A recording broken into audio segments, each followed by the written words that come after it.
Week 5 of this Prismatic Draft League VGC 2015 season. We are in the second half of the regular season now, and as always, there's been a lot going on to catch up on here. These are the standings going into Week 5 in Pool A, so these are the same standings that I showed in Monday's video, with only the East Coast Espurr still undefeated in this pool, with the Halifax Masquerade Men sitting in 5th place, 3-1, but with the worst differential of the 3-1 teams, and with a lot of teams still looking to consolidate their playoff position or chasing a playoff spot in the first place. Remember, a small majority of each pool will make the playoffs. It is 8 out of 14 in Pool A, so even for the teams that are further down in the standings, a lot of these standings are very clumped together after only 4 weeks, and some of these teams at 2-2, 1-3 or something, some of them will have to make the playoffs. So still a lot of room to find some late season momentum, get locked in, and shake these standings up. And it's the same in Pool B, where only the Ontario Oguris are still undefeated at this point. And it has looked like a little bit of a 4-team race with them, the Elegancy, Genie, Incarnate, and Bois standing out so far. But 2 other teams in this pool will make the playoffs, and there's still a lot of room for things to change with 4 weeks remaining in the regular season. Notably, the Glasgow Girafarig sitting at exactly 500, even with even differential right now, and in the second last playoff spot, not even the last one. And then 5 different teams at 1 and 3, with a guarantee that at least one of them is getting in. Just one trade this week. The market has slowed down some, but the trades are still trickling in. The Ontario Oguris have dropped Lucario and picked up Blaziken. It's kind of interesting. When I was putting the image together, I grabbed an old trade they'd done. And I'd forgotten. I keep talking about how they have the 3 Unova Legendaries gathered together, which gives them 2 other flying types to put next to Landorus. Those Earthquakes. I'd forgotten that they actually didn't draft Therian Thundurus. They picked it up later, and they dropped Charizard and Mega Sharpedo, or Thundurus and Mischievous. So this team already had a very different look coming out of the draft, and I'd already forgotten. And now, their second pick, Lucario, which I feel like we've barely actually seen, getting dropped for Blaziken. So slowly, they've gone from one Fire-type starter to another. Charizard long gone, but Blaziken now joining. And when I try to think about why this is, like I said, they weren't really doing anything with Lucario. The core of this team so far has been pretty clearly Mega Gardevoir, the 3 Legendaries, Bisharp, and then mix in 1 other Pokemon. Like, it can be Lucario, but the main thing Lucario brings over other fighting types, well, the 2 main things are Steel typing and Follow Me, right? And I don't know exactly what the Oguris are cooking here, but I think maybe those qualities that Lucario has were just not that valuable to them. I mean, they have Bisharp for a Steel type that they've been spamming more often. I guess we just haven't seen them relying on Follow Me. I guess they decided they don't really need it. And so Blaziken for... Is it kind of a more offensive fighting type? I think it might hit harder than Lucario, I'm not certain. It does get speed boost, so it has its own built-in speed control. I could see it playing a more offensive role. Maybe there are some support things it could do. But my best guess... I honestly, I don't know at a glance what this trade is about. Maybe we'll find out when we get to their games. But my best guess is this team is pretty focused at this point on the Gardevoir, Landorus offense that we've seen them play so well in the last couple weeks. And Blaziken is another piece that they can throw at opponents to overwhelm them and make their offense just that much harder to contain, while Lucario is not quite as explosive, and what it offers that stands out from Blaziken is just not that valuable to them, they've decided. That's my best guess.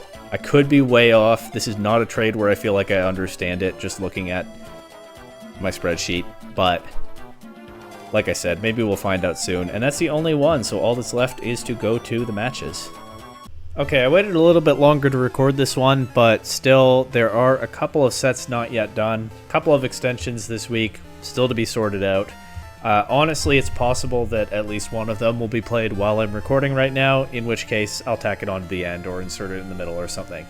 As things stand right now, though, I do not have results in the following 2 matches.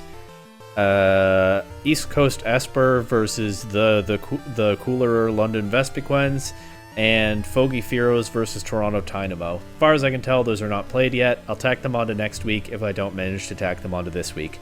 That said, we're starting for this week with the grounded punching bags taking on the Edmonton Exeggcute.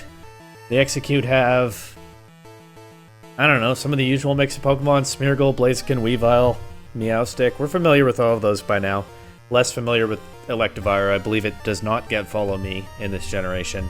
So what it does do is probably just hit hard with electric attacks, but I guess we'll see. And on the punching bag side, Mega Manectric, Infernape, Samurott, Crobat. Are these all the same Pokemon as last week? I feel like we've seen this 6, or at least subsets of them, pretty often from the punching bags, and it's just an interesting mix of offensive Pokemon. Mega Manectric, of course, very fast and gets Intimidate once it's Mega Evolved. Crobat, very fast. Medicham hits super hard. Infernape has very versatile stats and move pool, but I don't necessarily know what the core strategy is, just looking at previews, so let's jump in and find out. What is going on in the chat? Apparently the Smeargle shenanigans will be hard to guess this week. Alright, let's see. Smeargle leads with Blaziken against Medicham and Crobat. Crobat looking like a threat immediately, right? Because it'll outspeed anything for now. Blaziken will probably protect to get a speed boost, although with this coach, maybe not. But it outspeeds Crobat outspeeds anything right now, and it's an obvious offensive threat into both of these Pokemon, the fighting type and the Smeargle with Smeargle stats. Exeggcute already begging to not get their Pokemon nuked, but let's see what happens. Blaziken Mega Evolves, and it does protect. It's Poison Fang into Smeargle, does a bunch of damage, doesn't poison, and Smeargle actually goes for Shell Smash. So that'll change the speed control game. Smeargle, not necessarily faster than Crobat now, but definitely can be, and I would think if you're running Shell Smash, you probably are investing in speed on your Smeargle. So probably faster than Crobat now, but let's see what Medicham does. We get the White Herb first. Medicham goes for Gravity. What does that do here?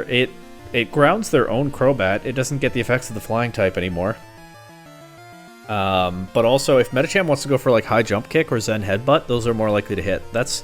Or if Crobat wants to go for Hypnosis. I could see the Gravity being meant to enable any of those things. It does also mean that Crobat can be hit by an Earthquake now, but yeah, I could see them trying to land Hypnosis or Medicham's not so reliable stabs. We see Moody on the Smeargle, gets an attack boost and a special attack drop. I don't know how much it cares about that, we don't know its set yet. Oh! Well, now we know something about its set. Heart Swap into Blaziken, giving Blaziken the Shell Smash boost, that's fun. And Blaziken now definitely outspeeding Crobat. A +2 speed. Oh yeah, okay, that's funny. Smeargle took the speed boost that Blaziken got earlier, but it gave Blaziken his Shell Smash speed boost, which is an additional stage in return. So Blaziken is fine with that. Goes for Hidden Power. It's super effective into Crobat, but it doesn't get the KO. Blaziken, of course, usually more of a physical attacker. If I'm guessing the Hidden Power type, if it's super effective into Crobat, it has to be Electric, Ice, Rock, or Psychic. Are those Crobat's only weaknesses? I don't feel super strongly about... I guess it could be... It could be Psychic to hit the Infernape, but I think more likely it's Electric to also hit the Samurott as well as the Crobat. Although that has to watch out for Lightning Rod Manectric before Manectric Mega Evolves, so that's the only reason I'm hesitating to say that it's Electric, but I'm going to lock in Electric as my guess for Blaziken's Hidden Power type. Crobat U-turns, KOs Smeargle, gets itself out of there, but Blaziken's still fully set up as Infernape comes in and Blaziken drops to Psycho Cut. Still not clear on what the Gravity was for because Psycho Cut has 100 accuracy, but Blaziken, all it managed to do with those boosts was almost get 1 KO. We'll see if they try again in Game 2. Now Weavile's here with Electivire. It's Pressure Weavile. Protects. Infernape just goes for a Rock Slide. That tickles Electivire a little bit and pops the Air Balloon that I hadn't noticed it had. I think the Air Balloon probably doesn't... Hang on. I think the Air Balloon probably doesn't do anything in Gravity, right? Was it actually even showing up? I didn't see the text in the log that said Exeggutor. Electivire had a balloon.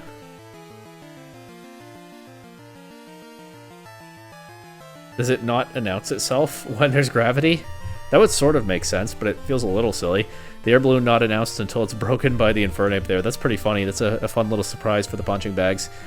They get the Rock Slide flinch. Drain Punch goes into a Protect on the Weavile. Medicham has used Psycho Cut and Drain Punch so far, so I still don't know what the Gravity is for, and my best guess is at this point is Crobat Hypnosis, but it U-turned out, so we didn't see. And took the KO on Smeargle, so can't say it wasn't worth it. Quick Claw Medicham, I almost missed that. I was wondering, how did it go before Weavile? But there's our answer. Gets the Quick Claw activation at just the right time. Takes out the Weavile with a Drain Punch. And Infernape's still going for Rock Slide. Either Choice Locked or just trying to hit the Weavile with that, not knowing that Quick Claw would happen to activate right here. That's, of course, the two problems with Quick Claw. One, it's inconsistent. And two, because you don't know when it will activate, you can kind of mess up your targeting. But it does pay off for them here anyway. As Electivire does a bunch of recoil to itself with a Wild Charge. Infernape shows Leftovers. It's Fire Pledge, and so it's not Choice Infernape. It has Leftovers and it switched moves. Electivire protects around a Fire Pledge and Drain Punch, but the next Fire Pledge takes it out. Alright, that was quite a game. We did not see any way that the punching bags actually benefit from setting Gravity. I'm still committing to Hypnosis Crobat as my guess. I could also see Thunder Manectric, but we didn't see Manectric in this game. It might have been the last Pokemon in the back, but I don't think they set up Gravity for that. The Heart Swap into Blaziken was super fun, but unfortunately all Blaziken did with it was almost take 1 KO. And then the Quick Claw Medicham went crazy. Medicham just got the thumbnail last week, so I don't think it can this week as well, but that Pokeball just keeps coming in clutch with priority items. Crazy they did that twice in a row. Anyway, there's still game 2 now. We've got Meowstic and Electivire against Infernape and Samurott this time. Is it going to be the Rainbow Pledge combo? We know that the Infernape has Fire Pledge. Meowstic going for a Reflect kind of suggests to me that they don't think a Pledge combo is coming out, because that would be a special attack. And sure enough, Infernape goes for Rock Slide, crits Meowstic, pops the Air Balloon, flinches Electivire again for good measure. I believe Infernape has now flinched Electivire in both games with Rock Slide, and it got that crit just now on the same one. And Samurott taunts the Meowstic, so they won't get a Light Screen, as the Pledge combo does come out here into Electivire, knocks it out. The Rainbow is up. Meowstic, taunted, hits back with Disarming Voice for, like, no damage into anything. And now Weavile's here. Showing Aerial Ace. That's a good tech, good coverage option. Life Orb boosted Aerial Ace, but once again, does not quite get the KO on the Infernape. The offensive Pokemon for the Exeggcute coming up a little short so far in this set, as Rock Slide back does not very much to anything through the Reflect. Meowstic not flinching despite the Rainbow, but its Disarming Voice is basically nothing. It does dodge a Blizzard, and then Weavile doesn't take much from that. Interesting choice there from Samurott. Blizzard. I feel like you'd probably be better off just continuing a quick Water Pledge, but oh, it's going for freezes with the Rainbow. Never mind. Yeah, absolutely. Go for your freezes. That's a lot of fun. I support it. Okay, another Aerial Ace takes out Infernape. Meowstic stuck clicking Disarming Voice. Of course, you can't freeze the Weavile, which is a little bit of a downside. And Meowstic, once again, not frozen, even though this Blizzard connects. But now the Quick Claw Medicham is back in. Will it get another Quick Claw boosted KO on the Weavile? Not this turn, but it does take an Aerial Ace. And a Disarming Voice. And it sets Gravity, actually, instead of attacking. They really want this Gravity.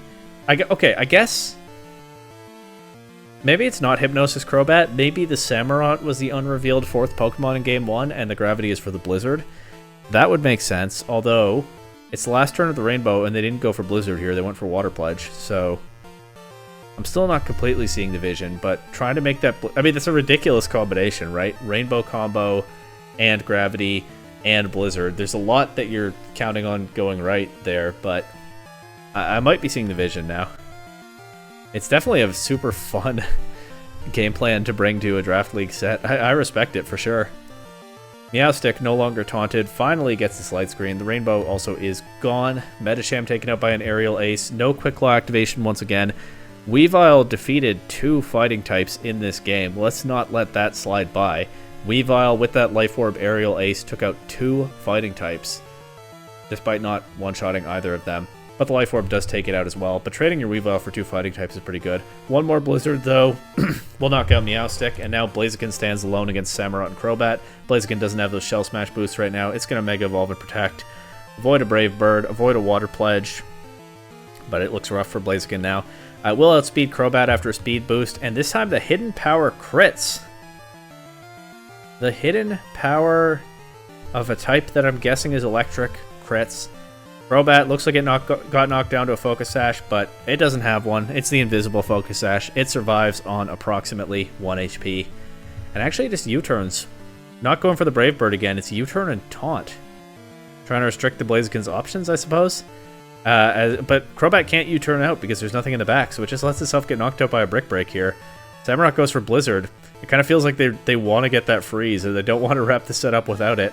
Blaziken showing Flamethrower, so confirmed special Blaziken as the Samurott still just keeps clicking Blizzard.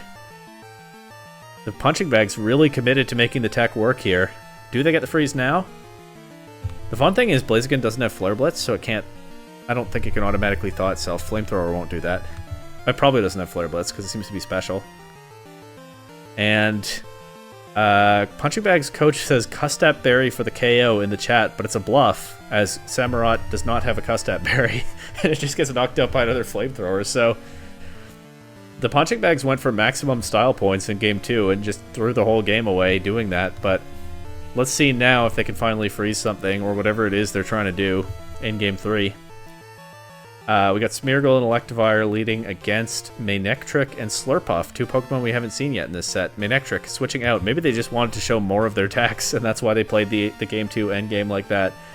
I don't know. We got the Crobat here, so Manectric not showing what it can do yet. Of course, Electivire with Motor Drive, immune to its electric attacks, and speed boosted by them, so that could be kind of awkward. Crobat, though, switches in on an Ice Punch, takes a bunch of damage, and then Smeargle clicks Heart Swap into Crobat, but they didn't have any... There weren't any stat changes. That slot was Manectric, so I guess they were trying to pass the Intimidate drop to Manectric, but Manectric is a special attacker, so... That's a silly play. Everybody's making silly plays, I think, intentionally in this one, which is fun. Slurpuff throws off a Dazzling Gleam for a bunch of damage on Smeargle, breaks Electivire's Balloon. Smeargle has the speed boost from Moody. We'll see if that ends up mattering. The White Herb activates immediately. I guess you have to click Shell Smash turn 1 if you're running Moody, Shell Smash, Smeargle, or else the White... if you want to use the White Herb for those drops, because it does get activated by Moody. Prediction, no work in the chat, so... I guess they were trying to pass the Intimidate drop to Manectric, which again I think doesn't make a huge difference, but it's kind of a fun idea. Smeargle showing Electro Ball, which I believe will get its damage boosted by that speed boost, but you wouldn't know from the damage it just did. And we see red card on the Slurpuff, forcing Smeargle out and getting rid of that speed boost. That is gone now. Weavile's on the field. Crobat U-turns out against Electivire. We have Manectric coming back in on an Ice Punch that does a lot of damage, about half from the looks of it. But that Slurpuff Dazzling Gleam back is adding up. Electivire survives on approximately 1 HP. Weavile takes a bunch of damage. No KOs, but lots of damage there. But no KOs, that could be key. Weavile protects, Manectric protects, Electivire protects. Dazzling Gleam from Slurpuff has nothing that it can hit. And now Manectric will Mega Evolve, intimidate these two, but just go for a double protect, which doesn't work, but then Slurpuff... Why did Slurpuff move next? What did Weavile go for? Hang on. It's not going to be Scarf Slurpuff. It was moving after Electivire earlier. I don't know why Slurpuff moved next. Did they go for, like, Roar? I have no idea. Honestly, I think that's my best guess. Or maybe Counter.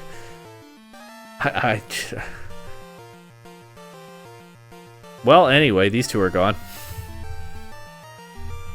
And now it's Blaziken. Oh, Unburden! I forgot. Slurpuff gets Unburden. That's why it outsped Weavile. Good shout in the chat there. I missed that. I was gonna go to the end of this video thinking you'd clicked Roar. Unburden Slurpuff consuming the red card. Usually you see Unburden with different items, but red card would work. It is a consumable item. So it forces an opponent out and then it gets a speed boost for those Dazzling Gleams. That's such a funny tech. And this is saying something, probably the funniest tech in this whole set. But we'll see whether the Exeggcute still have another trick up their sleeve. Smeargle and Blaziken are on the field. Blaziken Mega Evolves. Manectric still just protecting. Blaziken will protect as well. Slurpuff Dazzling Gleam will knock out the Smeargle, and Blaziken is all alone once again as Slurpuff goes for Surf. I did know that it gets that, because I think in my X playthrough on the channel, Swirlix was my Surf user for a while. It hits Manectric, it does a bunch of Blaziken. Blaziken will knock out Manectric with a Flamethrower, but I think Slurpuff will be able to... Oh, Infernape is still here too. Sure. But I think Slurpuff will be able to close this one out. As Infernape shows Feint, it breaks the Protect on the Blaziken. The Protect spamming from both sides, finally punished by one of them, as Slurpuff gets that last KO with Slurf. Slurf. Slurpuff gets that last KO with Slurf. Didn't know what was going on in Game 2 when, honestly, the punching bag's pretty much through. But you know what? They had more text to show us. And they were right. We got the best tech in the whole set with the Unburden, Red Card, Surf, Slurpuff. That is setting an incredible tone for the rest of this week. Let's just jump to the next one and see where we go from here. The punching bags still win the set. Next, we have the Denver Dewotts taking on the Yosemite Yolteons. These teams look a bit more normal than what we just saw. For the Dewotts, it's the Sand Duo, it's Mega Gardevoir, it's the Nightmare defensive core of Heatran and Amoonguss. Stuff we're familiar with at this point. They can mix and match a few different ways of playing. They also have Heat Rotom, which notably can threaten Gyarados and Breloom, and also can Volt Switch out against Gengar unless Raichu stops it. But yeah, they have a couple of very strong modes that can mix and match, which makes this a hard team to deal with. And the Yolteons are all about mixing and matching powerful modes. They just have one of the most well-rounded teams in the pool. Mega Gengar was interesting for that trapping ability, although Mega Gengar probably going to have a rough time of it into Tyranitar and Excadrill. We'll see how exactly it's trained to handle that. But then Pokemon like Gyarados, Breloom, and Hydreigon could all be super threatening into the Heatran and Amoonguss duo, depending on their sets. So I could definitely see the Excadrill and Tyranitar being the focus here for the Dewotts, although they don't do very well into Gyarados and Breloom either. So actually, it is a tricky matchup for both sides, and Rotom could be the key to keep Gyarados and Breloom in check. But then Raichu is very disruptive into Rotom. A lot that could happen here, a lot of moving parts, but let's just see. We have Gardevoir leading with Amoonguss against Gyarados and Breloom. That very scary duo. Again, it makes sense to me because Gyarados and Breloom are both super disruptive into both a Tyranitar Excadrill mode and a Heatran Amoonguss mode, though you probably would not just lead Heatran Amoonguss. But then Gardevoir makes a lot of sense as a lead for the Dewotts because Breloom is afraid of it, and well, we'll see how things go against Gyarados. It's going to Mega Evolve immediately. Amoonguss just going for the Rage Powder. Gardevoir just throwing off a Hyper Voice. One-shots Breloom. They let Breloom go down to this. Gyarados takes a bunch of damage, a little bit less than half. Sets up a Dragon Dance, but it's still going to have to contend with the Amoonguss, Rage Powder, unless it has Safety Goggles. We see Ditto come in and turn into Mega Gardevoir, so that's super interesting. Hyper Voice cannot be redirected and will do a bunch of the opposing Gengar. If it has Psychic, then that's a threat to just delete Amoonguss, which is probably more valuable, actually, while the Gyarados can try to do something to the Gardevoir. Mega Gardevoir is such an offensive powerhouse. The fact that the Yolteons were able to get their own one here is very valuable for them, I think. We see Amoonguss just protect here, maybe trying to avoid that Psychic, but it is just a Hyper Voice from the Ditto. Does about half to Gardevoir. Gyarados went for the Ice Fang into Amoonguss, perhaps anticipating that its attack might be redirected again. That's unfortunate for the Yolteons. They probably had a chance to take out the Mega Gardevoir there pretty much for free, but they went for Hyper Voice, which was not that threatening to the Amoonguss, so if it was a Rage Powder, then yeah, it makes sense to try to pick up the Amoonguss. So their play makes perfect sense. It's just kind of sad for them that it turned out this way. It's not what they wanted, but it was a tough call. I might very well have done the same thing and felt kind of sad firsthand. Oh, but Gardevoir sets the Trick Room. Okay, and that's the key piece of the puzzle that we didn't know was coming. Now the Ditto is at a disadvantage if it has a Choice Scarf. Even if it doesn't, Heatran is switching in at the start of turn 3, and that'll threaten the Ditto. Gyarados is kind of punished by its own Dragon Dance here. I'm still wondering whether it's Safety Goggles Gyarados. That seems plausible in this matchup. And if Amoonguss tries to Spore it here, but doesn't accomplish anything, that could be some valuable momentum for the Yolteons, but let's see.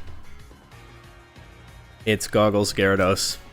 Ice Fang misses the KO on Amoonguss, but nothing happens back to Gyarados. And, oh, Hyper Voice misses the KO on Amoonguss too, leaving it at approximately 1 HP. Looks like a little bit more.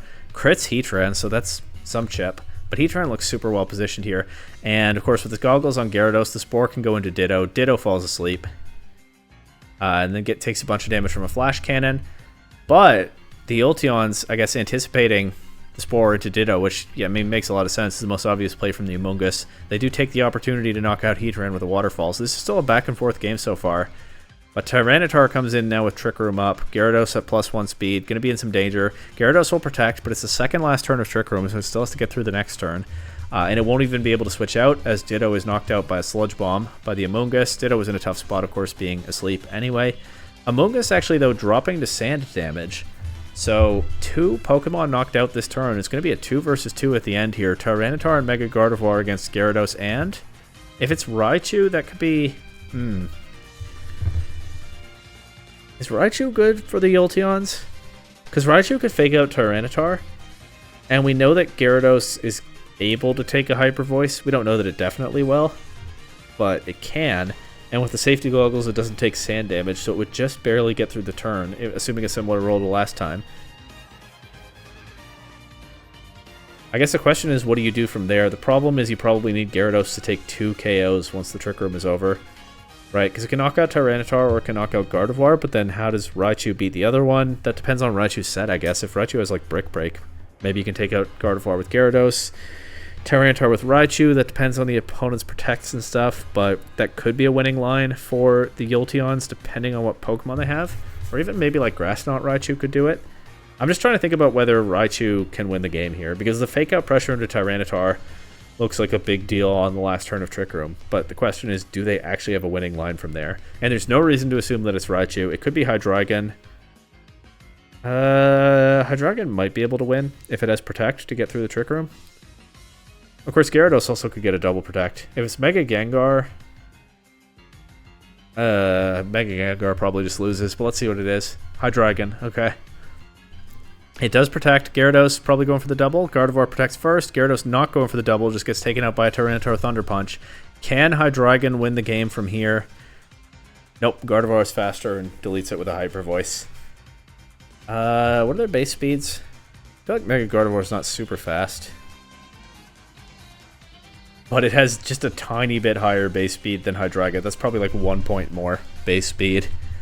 And even though it was the Trick Room setter on this team, it did go first there and get the KO. So, tough back and forth matchup, but a solid win in the end in Game 1 for the Dewotts. And this is where I have a little bit of bad news. There was an issue with these teams uploading the replays to the Discord. Just like a wrong link got copied. And so Game 2 is lost to history. This time the error is not mine. Game 2 does not have a replay for me to watch. So, the Yolteons won it, but I have no idea how. Maybe I can reverse engineer it from how they play Game 3, but I doubt it. That said, we are now already going to Game 3.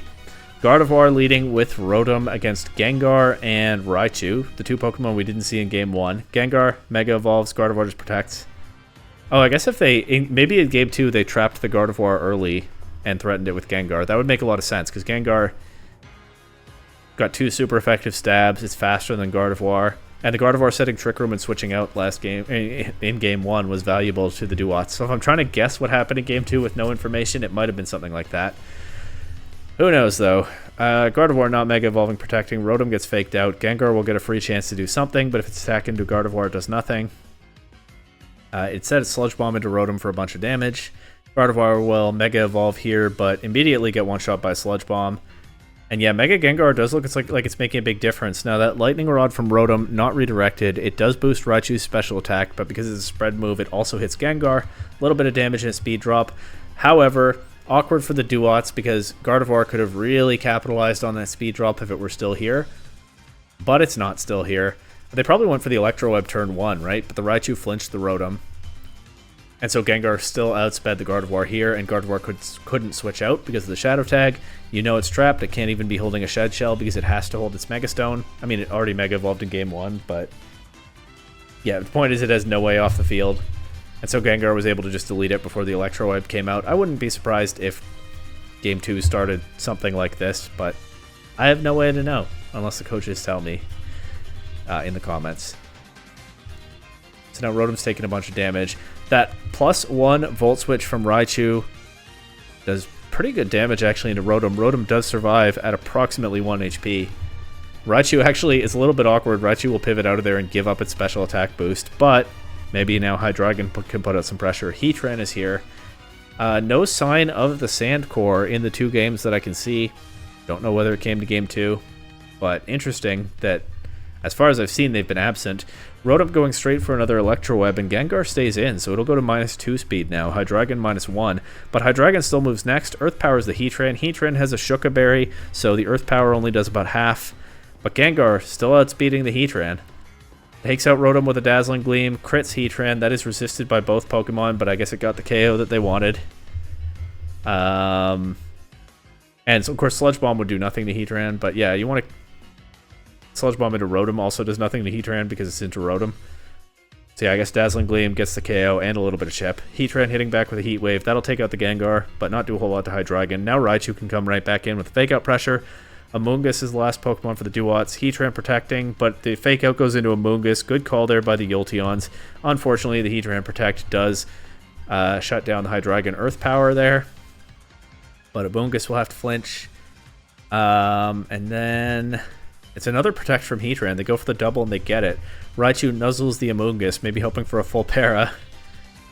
As Hydreigon just doubles down on that Earth Power. Makes sense to target the Heatran here because it did just Protect, but it successfully pulls off the double. So Amoonguss, if it's not fully paralyzed, will get a chance to put something to sleep here. It's Spore into Hydreigon. We know that Hydreigon doesn't have safety goggles because Gyarados does.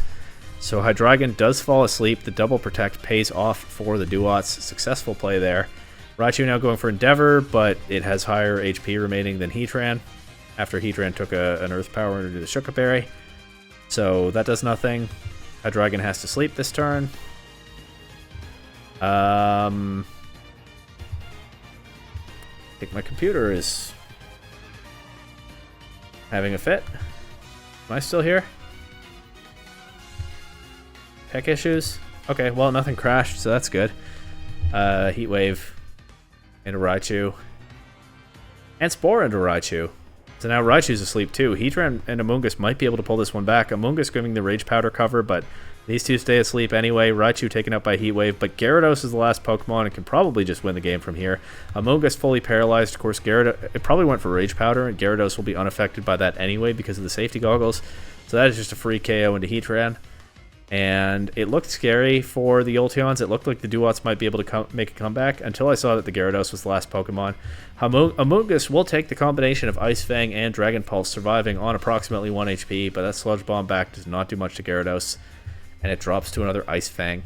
Solid comeback by the Yolteons. I do kind of wish I'd seen what they did in Game 2 to give me some context for Game 3, but clearly they found the right adjustments after Game 1 didn't go their way, and my guess is that it involved bringing the Mega Gengar in Game 2 as well, but maybe someone will let me know. The Yolteons do take the set 2-1. Next, assuming that my tech will still hold up, because there was a bit of a scare in that last game, but it looks like we're okay right now. We've got the Westwego Whiscash taking on the Sinister Hand. The Sinister Hand have also brought their Sand mode. Maybe we'll see this one in action. I believe that's Mega Tyranitar along with Stoutland. And then some of the usual pieces, Chandelure, offensive threat, can play well in Trick Room, or out of Trick Room into the right matchup. Suicune just being tanky and hard to deal with. Dusclops, the Trick Room monster. Definitely looks like they could go for Trick Room here, because they have the Fungus as well. But they also have Sandrush, Stoutland for a fast mode if they want one, or of course Suicune could set Tailwind. And on the Whiscash side, the physical offense trio of Terrakion, Mega Metagross, and Landorus are of course all here. And they look very threatening, actually. Like, the Sand mode will actually potentially be hard to pull off for the Sinister Hand, because all three of those are super threatening into Tyranitar and also into Stoutland. I could actually see it being Intimidate Stoutland instead of Sandrush to intimidate those three physical attackers, because they are very scary into this team otherwise. Suicune can kind of tank through them and threaten, especially Landorus and Terrakion with a super effective stab, but it's only so bulky, and this is a strong offensive core. Chandelure can maybe do something, but it's outsped. So I could definitely see the Sinister Hand going in a Trick Room direction here so that Chandelure and Suicune get some more opportunities to attack. And again, I could actually see it being Intimidate Stoutland. But yeah, that physical offense trio actually looks super threatening in this matchup. Sneasel also can run fighting coverage for Tyranitar, hit Chandelure, Dusclops with its Dark Stab, Fungus with its Ice Stab. They have the Tailwind option with Illumise, but I'm not sure how much that's going to matter here, because I think probably it's slow Trick Room stuff from the Sinister Hand. I can see the Illumise not really needing to come to a game. And actually, I keep talking up the Suicune for having the ability to slow this mode down, but the Gastrodon will make it harder for it to do that with something like a Scald or a Hydro Pump. So, yeah, this Whiscash lineup looks super strong in this matchup, but let's see what happens. We got Sneasel leading next to Terrakion. Is it beat up justified? I didn't even think about Sneasel getting beat up. Is it beat up to boost Terrakion? It's Dusclops and Fungus on the other side. If it's beat up, Rock Slide, Flinch, could you imagine? We see Focus Sash on the Sneasel, Citrus Berry on the Terrakion, Rage Powder on the Fungus, so there is a beat up, but it's redirected into that. That makes this a little bit less scary. But it's actually Taunt on Terrakion. I wouldn't be surprised if it was trying to taunt the Dusclops there to deny a Trick Room, but that's also redirected into the Fungus. Fungus will not be able to spore things, but if they want that Trick Room, it's going up right now. So that immediately makes things trickier for the Whiscash. We see the Suicune switch in here. Suicune could be very strong if they didn't bring Gastrodon, but we see the Gastrodon switch in immediately, so no mystery on that. Terrakion avoids a Will-O-Wisp, but goes into Gastrodon instead, which is fine for the Whiscash, as Sneasel Knockoff does a ton of damage to Dusclops, showing that it doesn't have an Eviolite as it removes a Citrus Berry, so Dusclops will not be as bulky as you might think, though it does have that bit of recovery. Sneasel switches out now to Metagross. Dusclops just going for a Rock Slide, resisted by both targets. Gastrodon, Earth Power will take out the Dusclops, moving before Suicune. Suicune showing Calm Mind. Calm Mind setup Suicune could be very strong in this matchup, but again, it has to get past the Gastrodon somehow. Fungus, though, back in, not taunted. Clicking Spore, definitely into Metagross. Well, presumably into Metagross, unless they made a read, because you can't Spore or burn to Gastrodon. Yep, Metagross takes a nap. Mega Evolves but doesn't get to do anything else. Earth Power doesn't do a whole lot to Fungus. We see Ice Beam on the Suicune, so that will make it a threat into Gastrodon with the Calm Mind, but at +1 it doesn't do a ton of damage, as Metagross has to sleep here. And now we see Foul Play on the Fungus, do more than half to Metagross. Good tech here, as Gastrodon shows the Recover, and of course it can't be frozen by an Ice Beam. Because it's burned. So that burn on Gastrodon arguably actually coming in clutch for the Whiscash. They're really benefiting from it. And Suicune now kind of forced to set up some more with Calm Mind because it just doesn't have enough damage into the Gastrodon. Trick Room ends and we see Icy Wind from the Gastrodon. Doesn't get a KO, but it does get a couple of speed drops. Sneasel will take a nap. It does take a Spore from the Fungus. The question I think is, can Suicune set up enough and break through? Sneasel's asleep. Metagross in the back is asleep. That Ice Beam misses the KO, and Gastrodon gets the Recover. It comes out before Fungus's Foul Play, and so that would have been enough damage, I think, to KO if not for the Recover. So definitely a play worth going for.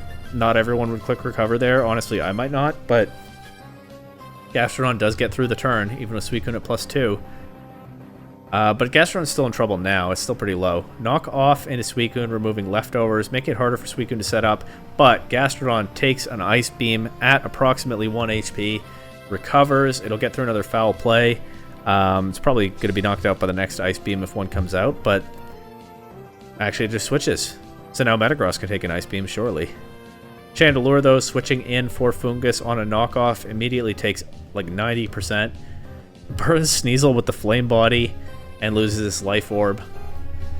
Alright, this burn is probably less beneficial to the Whiscash than the one on Gastrodon.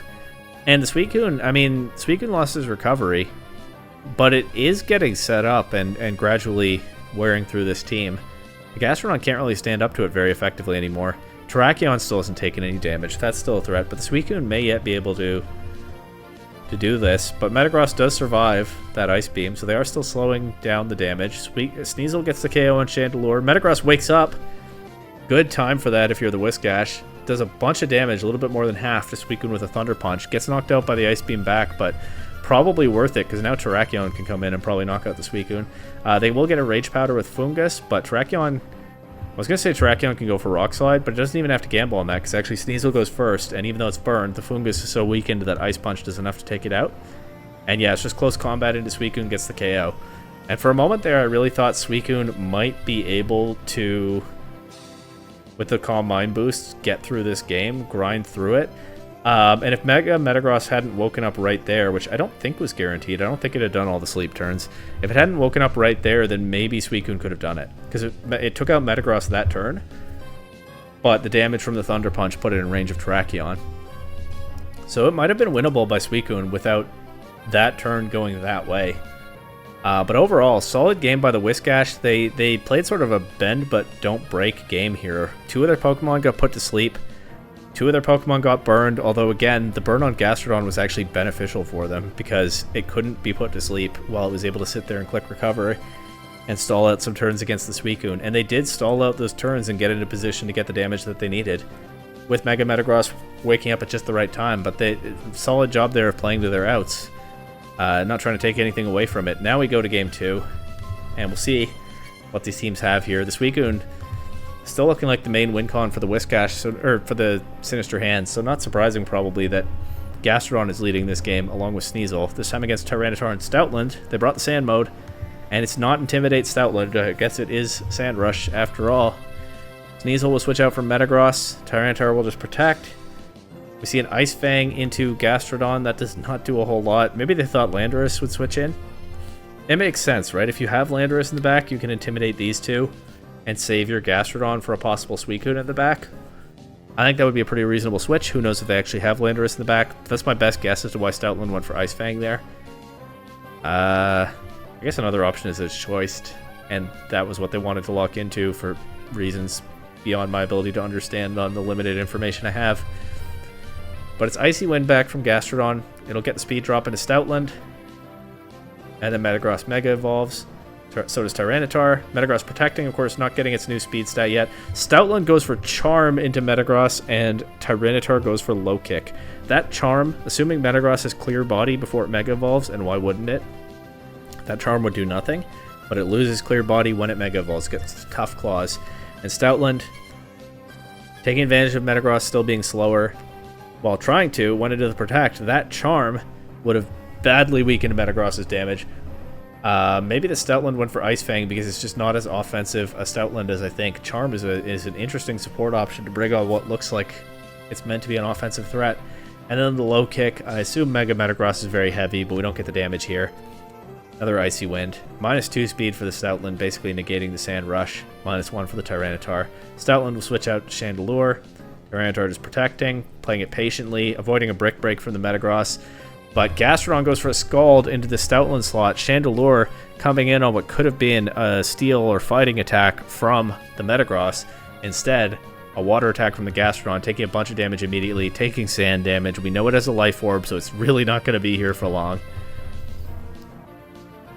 Tyranitar will switch out to Stoutland without the speed drops, and Chandelure especially not here for long as Bullet Punch from Metagross knocks it out, though it leaves a parting gift once again. It's gotten a Flame Body burns in both games. Let's see if this one is more beneficial to the Sinister hand in the long run than the last one was. That Sneasel was still getting KOs against weakened opponents in Game 1, but this is Game 2 and the opponents are not so weakened. Mega Metagross burned. Could be a big deal. It does seem to be potentially the strongest Pokemon that the Whiscash have brought to this game. Scald into Stoutland does a bunch of damage, doesn't get a burn. And we see Mega Tyranitar back in, and then immediately switching out to Suicune, as Stoutland just Protects. Trying to reposition here. Metagross Protects, Stoutland avoids an Earth Power. Sand is over, though. Oh, maybe that's... yeah. They had to get Tyranitar out and back in to get the Sand back up, I think. Make sure Stoutland still has a speed control. Tyranitar comes in on Thunder Punishment for Suicune. That gives Stoutland a chance to get a Charm into Metagross without Tyranitar taking much damage. But Stoutland is taken out by Gastrodon Earth Power. And so now it's just Tyranitar and Suicune on the Sinister hand side, and they can't switch around anymore. Mega Metagross still burned, though. Switching out here to Terrakion. Terrakion looking like a giant threat. Suicune going for that Calm Mind. Could put in a lot of work, but we know it can't use something like Scald or Hydro Pump on the Terrakion while Gastrodon is still there on the field, and the Sinister Hand have just been unable to remove the Gastrodon in this game. Stoutland Ice Fang just not doing nearly enough damage, and if Chandelure has Energy Ball or something, it never got a chance to show that because it took a ton of damage switching in and then got knocked out by Priority. So, yeah, the Suicune probably wanted to see a more damaged Gastrodon than this, and they just couldn't make it happen. But Terrakion will get one-shot by a Tyranitar Low Kick. That could be the beginning of a comeback for the Sinister Hand. Tyranitar taking a Scald pretty well and not burned by it. Metagross is back, still burned of course. Tyranitar will Protect, avoiding a Brick Break that I'm sure would still hurt despite the burns. Suicune going to +2. We know it can get a little bit more interesting now in terms of its ability to threaten Gastrodon. Still not super threatening, but Gastrodon not burned this time. Could be frozen. Burn damage ticking down on Metagross. It crits Tyranitar with a Brick Break and knocks it out. I would not bet that the crit mattered despite the burn, but I don't know for sure. And Suicune stands alone on the Sinister hand side. And it is going to be hard for it to take down these 3 Pokemon, but it's not impossible, especially if it freezes Gastrodon right here. I think it's not impossible. No freeze. Gets crit by an Earth Power, so crits from both Pokemon on the Whiscash side this time. And they get the special defense drop into Suicune. And a Thunder Punch. Another non-freeze. Earth Power to weaken Suicune some more. Suicune protecting, avoiding a Thunder Punch. It'll get a little bit of leftovers recovery now that the sand is gone. Gastrodon will as well. Get that recovery. And Suicune takes a burn Thunder Punch, but the Ice Beam... Oh, it gets the KO on Gastrodon. But Suicune's not going to take the next Thunder Punch? No, it can just protect now. Yeah, and Metagross will drop to burn damage. But then Sneasel knockoff probably does too much, right?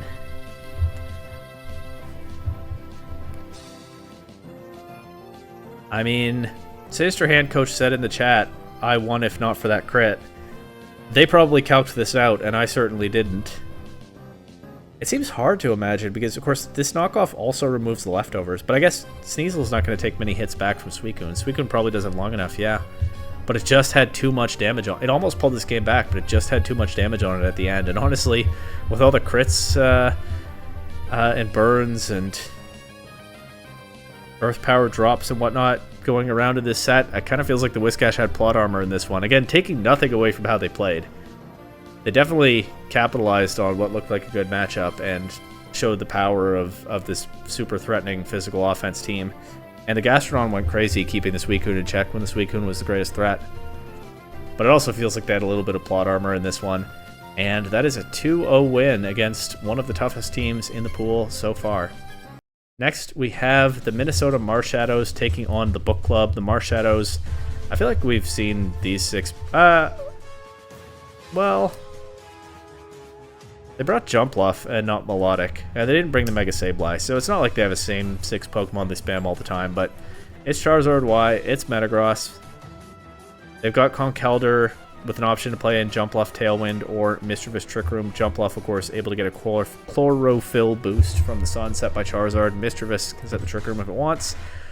We've seen Mischievous get some KOs this season as well. It's a Pokemon that you can't sleep on too much. And then they've got the Garchomp. So strong physical attackers, multiple speed control options, and the powerhouse that is Mega Charizard Y against a Book Club team who I feel like they hadn't done this the last couple weeks, but they have brought both of their Megas. Mega Gallade and Mega Lopunny are both here. I could see Gallade being super threatening into some modes that the Marshadows could throw at them. Yeah, Gallade might actually be hard to deal with, especially with Tornadus giving it Tailwind support. Then they got Zapdos, Arcanine, and Dugtrio. Some of their best Charizard answers right there. They can intimidate the physical attackers with Arcanine. They can trap Metagross with Dugtrio. This one's going to be interesting. Wonder what kind of work the Mega Gallade might do. Or whether they choose Lopunny. Although I see Gallade leading game 1. And I kind of wonder what kind of work the Zapdos might do. Anyway, I don't know what's going on in the chat. Gallade and Tornadus lead against Garchomp and Mischievous. Gallade Mega Evolving immediately. Garchomp just protects. Tornadus taunts the Mischievous. That'll deny a Trick Room if they went for it. And Garchomp avoids an Ice Punch. And it wasn't Trick Room, it was Thunder Wave. They really were playing this like a Flutter Mane. But the Thunder Wave into presumably Gallade is shut down by the taunt. Good safety taunt there from the Book Club. You know, it makes sense to not want Flutter Mane to just do what it wants. Now Gallade will protect. As Tornadus sets Tailwind, of course, there's no dynamic speed in this generation, so Gallade does not get the speed boost from the Tailwind on the same turn. Garchomp going for Earthquake. Flutter Mane has Levitate, so it'll avoid that. Makes sense. But the only valid target is the Gallade, which protected, avoiding Earthquake and Shadow Ball. Tornadus now taunting the Garchomp. Have I already called this a Flutter Mane in this game? I probably have. Well, that might just be a thing that happens. Now taunting the Garchomp, so it won't be able to protect anymore. Which makes sense, actually, because these Tailwind turns are ticking down quickly, and Gallade going for Swords Dance setup here, not using this one to attack. Garchomp goes for Rock Slide, does a lot to Tornadus, and not a lot to Gallade. Mischievous Shadow Ball does a lot to Gallade, though, and gets the special defense drop, but not the KO. Taunt is over on Mischievous, it promptly gets taunted again. Ice Punch will go into a berry on the Garchomp, but at +2 KOs through it. Gallade takes rough skin damage. Not quite knocked out yet, but Fluttermane has a chance to knock it out with a Shadow Ball here. That one was not intentional, but I caught it right after I said it. So that kind of threw me for a second. Anyway, Fluttermane takes out the +2 Gallade. That was a lot of setup for Gallade to only get 1 KO, but they still have one more turn of Tailwind. Mischievous is taunted. Let's see what they can do with this. Charizard will come in. I think it will probably protect. It does. It's Rain Dance on the Tornadus. The thing is, Charizard didn't Mega Evolve right away, so if it Mega Evolves now, it can get Drought anyway, but then Tornadus can just click Rain Dance again, so Tornadus definitely still has the advantage in the Weather War. We see Ancient Power on the Zapdos, Rock Coverage meant to hit the Charizard. They reveal that into a Protect. That's good information for the Marshadows on what definitely feels to me like a pretty obvious Protect. And now we see Shadow Ball from the Fluttermane taking out the Tornadus, so now Charizard can have the Weather Control advantage. It can just get rid of this rain if it Mega Evolves. Tailwind over. Lopunny is here, unable to Mega Evolve because Gallade already did. Charizard will reposition and switch out to Jumpluff. On the Fake Out and the Ancient Power, Jumpluff surviving. It's Life Orb Zapdos. It takes a bunch of damage from a Power Gem crit. Lopunny, again, unable to Mega Evolve, so unable to get Scrappy and hit Mischievous with its stabs. As Jumpluff protects here, so does Zapdos. Jumpluff avoids an Ice Punch. Zapdos avoids Power Gem. Yeah, Lopunny probably just not very well positioned to threaten Mischievous, so the Power Gem into Zapdos is kind of free, and that's a pretty big advantage for the Marshadows here. And now Jumpluff, even without Chlorophyll, outspeeding Zapdos, gets a Sleep Powder. Zapdos, unable to do anything. Jumpluff will drop to an Ice Punch from Lopunny.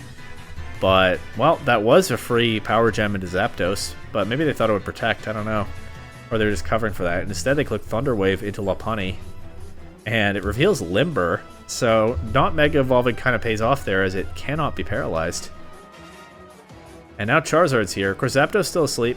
Charizard gets Weather Control. Heat Wave cooks the Zapdos. Lopunny takes the hit. Hits back with Return for a little bit more than half. But Mischievous Power Gem chosen over Shadow Ball because Lopunny is immune to Shadow Ball.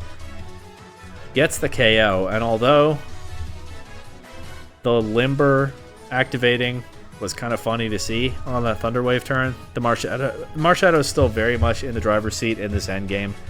Able to close this one out, no problem. So let's see what the Book Club throw at them in Game 2. I really liked the Gallade setup in Game 1, but it was a lot of investment for 1 KO. And then they didn't really have enough in the later stages of the game after Gallade went down, so we'll see if they play this one differently.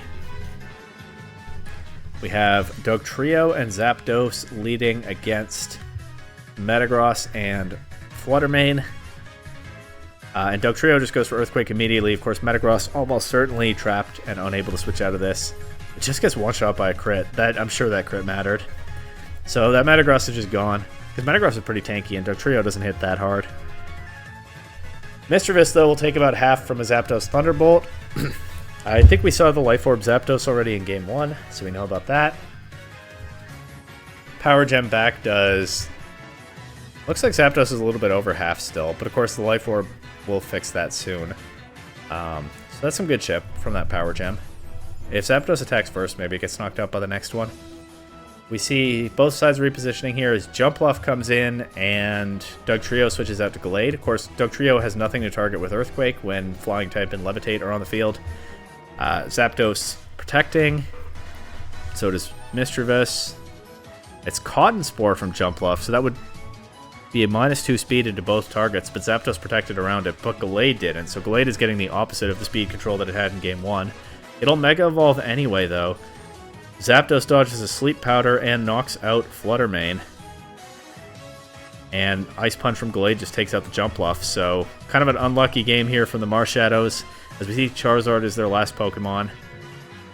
And it Mega Evolves and just drops to an Ancient Power. So what happened here? There were a couple of unlucky things, right? Oh, the Metagross got one-shot by a Dugtrio crit, and then they missed the Sleep Powder into Zapdos, and Zapdos was able to take out the Charizard from there.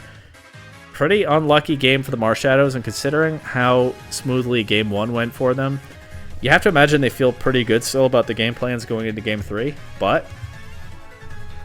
it's Game 3, anything can happen. Let's see. Oh, Zapdos did also get the Ancient Power boost there, it just didn't matter because the game was over, but I didn't acknowledge that. Alright, we get Lopunny and Arcanine against Conkeldurr and Garchomp. So both coaches changing things up here. Despite what I just said about the Marshadows probably feeling good about their game plans. But I guess you definitely don't want to lead Metagross into possible Dugtrio again. I would think, probably. Lopunny will Mega Evolve here, so it's Lopunny this time, not Gallade. We see Protect on Arcanine, Wide Guard on Conkeldurr, covering for I don't know what. Oh, it's Partner's Earthquake. But Garchomp will take an Ice Punch first. It will survive thanks to his Berry. Get some Rough Skin on Lopunny. And yeah, there's the Earthquake. Arcanine protected around it. Lopunny doesn't take too much. It's a -1. Conkeldurr gets his Burn here. Garchomp will protect. But Lopunny targets Conkeldurr with a return. Does about half. And Arcanine Flare Blitz gets the KO. So Garchomp protecting. Conkeldurr not getting to use that Guts boost. Charizard here once again. Of course, it is the only Mega that the Marshadows brought this time. It'll Mega Evolve and just protect. Makes sense. Probably scouting what these Pokemon can do to it because we haven't seen much from them yet in this set. And we get an Ice Punch taking out the Garchomp. The Rough Skin damage definitely adding up on Lopunny, but we see Snarl from the Arcanine. Charizard will avoid it. Jumpluff is here now with Chlorophyll. It can start clicking Sleep Powder into stuff, but not before Arcanine gets that +2 priority Extreme Speed. I think it's +2 in this gen, as it is in current gen. It was +1 at some point. I think it's +2 by now. Does some good chip to Charizard. Now the Sleep Powder goes into Lopunny. It does connect, but what does Charizard have for the Arcanine? Heat Wave will take out Lopunny. It actually does a fair bit to Arcanine as well. But now Tornadus is here, taunting the Jumpluff.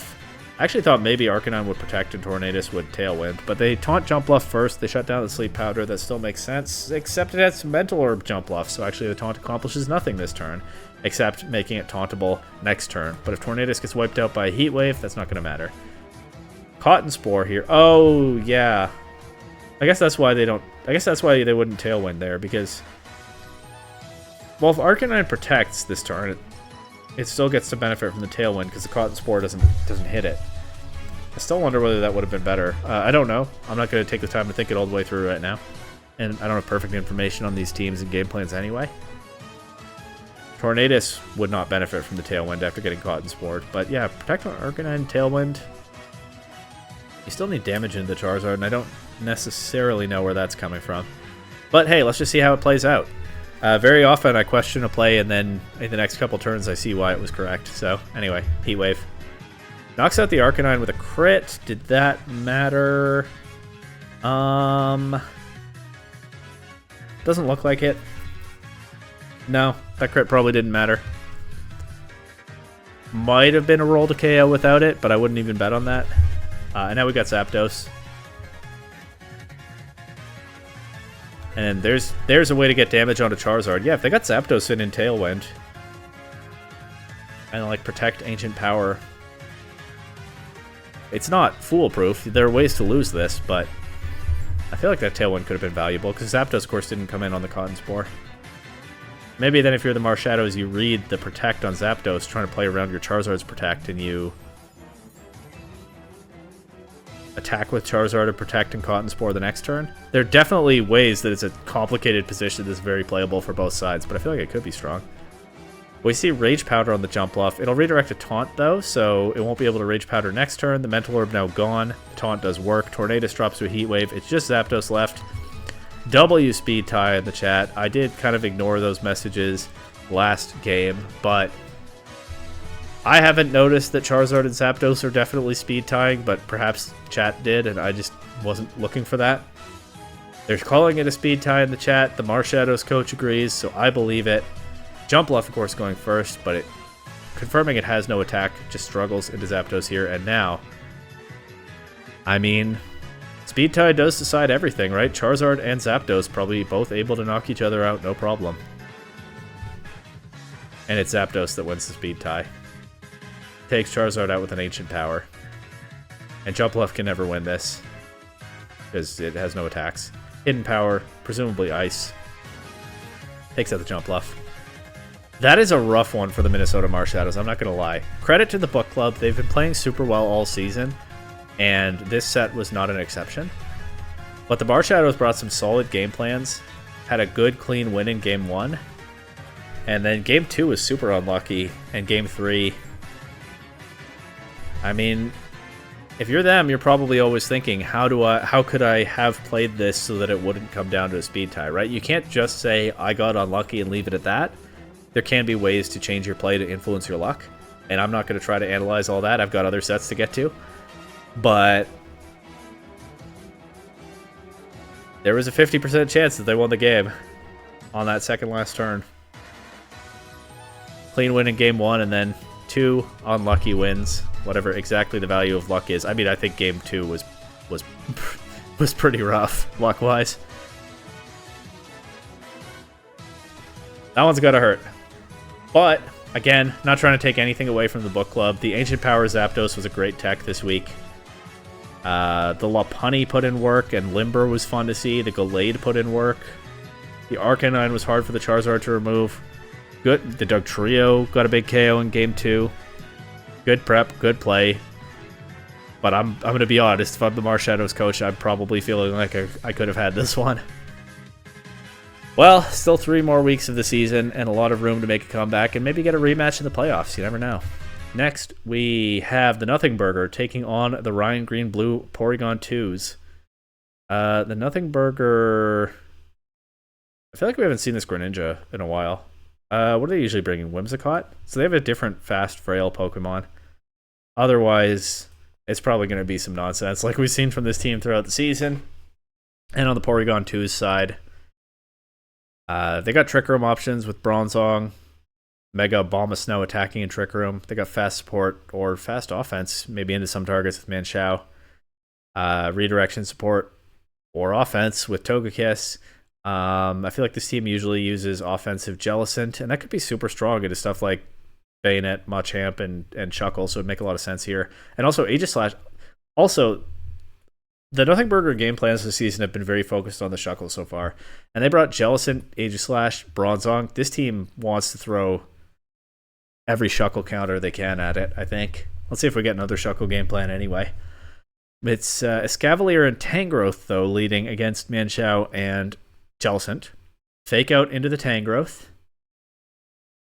Blizzard into a Berry on the Tangrowth, so it doesn't do a ton of damage to anything. It does still less to Escavalier. Knock off into the Jellicent, revealing Safety Goggles, not a Scarf or Specs or whatever this time. Went for that Blizzard, did less damage than it probably anticipated. We see the Safety Goggles, so that could have covered for a Tangrowth Sleep Powder, but now it can't for the rest of this game. Manchao switching out here to Abomasnow, setting up the Hail as Jellicent just goes for Tangrowth just goes for not Sleep Powder, but Rage Powder. Escavalier going for Fell Stinger into the Jellicent. Fell Stinger, weak, physical, bug type attack. I think +3 attack if it gets the KO. Like you get the KO and then you get +3 attack. Maybe it's +6. I think it's +3. But Jellicent, bulky ghost type. Fell Stinger, weak, bug type attack. Even at low HP, Jellicent survives this one, so we don't get to see what Fell Stinger actually does. I think it's +3. And Jellicent says Trick Room for the Abomasnow. Jellicent even surviving the hail damage after all that, which actually puts it in a bit of danger because it's definitely in Fell Stinger range now. And Escavalier is definitely going to be the slowest Pokemon on the field. That's actually kind of awkward for the Porygon 2s that they set Trick Room with Escavalier on the other side of the field. But let's see what they have prepared for that. Tangrowth switching out here. We get the Bayonet switching in. We know that this has to have a Bombasite, and we know that the Jellicent no longer has the Safety Goggles that it used to have. Togekiss will switch in. I'm guessing Abomasnow will Mega Evolve and Protect, get its lower speed stat here, but Togekiss is interesting because you can redirect, and maybe you have a Babiri Berry to take a Steel-type attack. You're definitely not afraid of Fell Stinger as Togekiss. But the Abomasnow still has to be able to take out the Escavalier. It could definitely have Hidden Power Fire. That would make a lot of sense in this matchup, but let's see. Abomasnow does Mega Evolve. It's Fell Stinger into Togekiss, doesn't do much, and actually Abomasnow, I guess, knowing that they still want to snipe that KO on the Jellicent, not bothering to protect this turn, just showing the Hidden Power Fire and taking out the Escavalier with a crit that I strongly suspect didn't matter right now. So putting them further ahead than the line I was thinking about. Machamp is here. Bayonet will Mega Evolve. Machamp is very threatening into Abomasnow, not so threatening into Togekiss. No follow me, though, from the Togekiss. Abomasnow just going for that Blizzard, unprotected.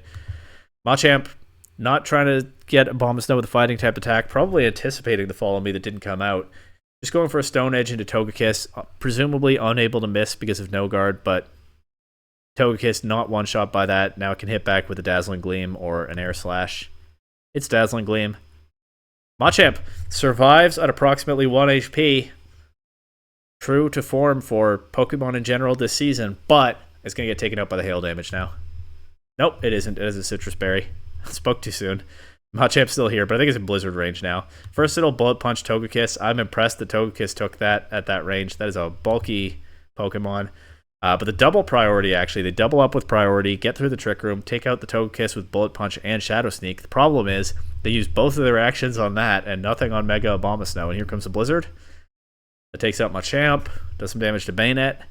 There's still another turn of Trick Room left. Tangrowth is back. Tangrowth is super afraid of Abomasnow. Jellicent is back, and it doesn't have to worry about Fell Stinger because the Scavalier has been knocked out. We see Bayonet use that Prankster ability that it gets when it's Mega Evolved, so it gets a priority Pain Split to weaken the Abomasnow and heal itself. That will get it through this turn, I think. Brick Break into Abomasnow from Tangrowth. Not strong enough to get the KO. Tangrowth taken out by a Blizzard. Bayonet does survive a Blizzard double up. 2 Blizzards in Hail. And thanks to the Pain Split, Bayonet survives. As Trick Room now ends. But I doubt that Bayonet has a way to knock both of these out before one of them knocks it out. Let's see. It's just Pain Split into Abomasnow again, but that's going to do a lot less when they're both low, and Bayonet drops to Shadow Ball. Bayonet could have gotten a KO on something with Shadow Sneak. Like it could have at least KO'd Jellicent with Shadow Sneak there. Maybe they thought it would protect, but yeah, I don't think Bayonet had a way to win that. So the Porygon 2s take game 1. Although the Escavalier looked super scary in Trick Room, the Abomasnow just wasn't afraid and just deleted it with Hidden Power, and it was a pretty clean sweep for them from there. I don't know if they could pull something like that off again in game 2. They might have to play a little bit more safely, but let's see. We've got Tangrowth and Greninja this time against Manchow and Bronzong, so it looks like probably just another Trick Room plan for the Porygon 2s, but let's see. Greninja will just protect through this turn, avoid a possible Fake Out, but instead it's just a Poison Jab into Tangrowth. I keep thinking that the Porygon 2s will make positional moves, and I think the Nothing Burger coach is thinking that as well, and they just keep attacking and exploiting the opponent's passive play to get damage. So that's working out very well for them so far. Bronzong not setting Trick Room, instead it sets Gravity. I was never quite sure what Gravity was for in that earlier set. Wild that I'm still on Pool A and we've seen Gravity twice. I was never quite sure what Gravity was for in that earlier set. My best guess was the Blizzard. That could be for Blizzard in this one as well. Of course, Abomasnow setting up the Hail will make sure those Blizzards hit, but there's not always going to be Hail. So is that what they're cooking? I guess we'll see. Knock off into Bronzong. Bronzong also outsped Tangrowth, which is interesting. And we see it lose a Citrus Berry to that knockoff. Now we see Rage Powder. It's just another Poison Jab into Tangrowth, but Tangrowth's pretty bulky. Doesn't KO. Greninja will go for Acrobatics. Did we see Greninja consume an item? I know it turns into a Flying type with Protean and it gets stabbed, but I think we have to take seriously that this might be no item Greninja for the maximum power on Acrobatics. Because I don't think we saw an item. Well, anyway. Bronzong showing what the Gravity is for. It's going for Hypnosis. We never saw the Punching Bag's Crobat go for Hypnosis, but Bronzong is doing that after setting its own Gravity. Puts the Tangrowth to sleep. That might have been targeted at Greninja, but redirected by the Rage Powder. I don't really have a way to know.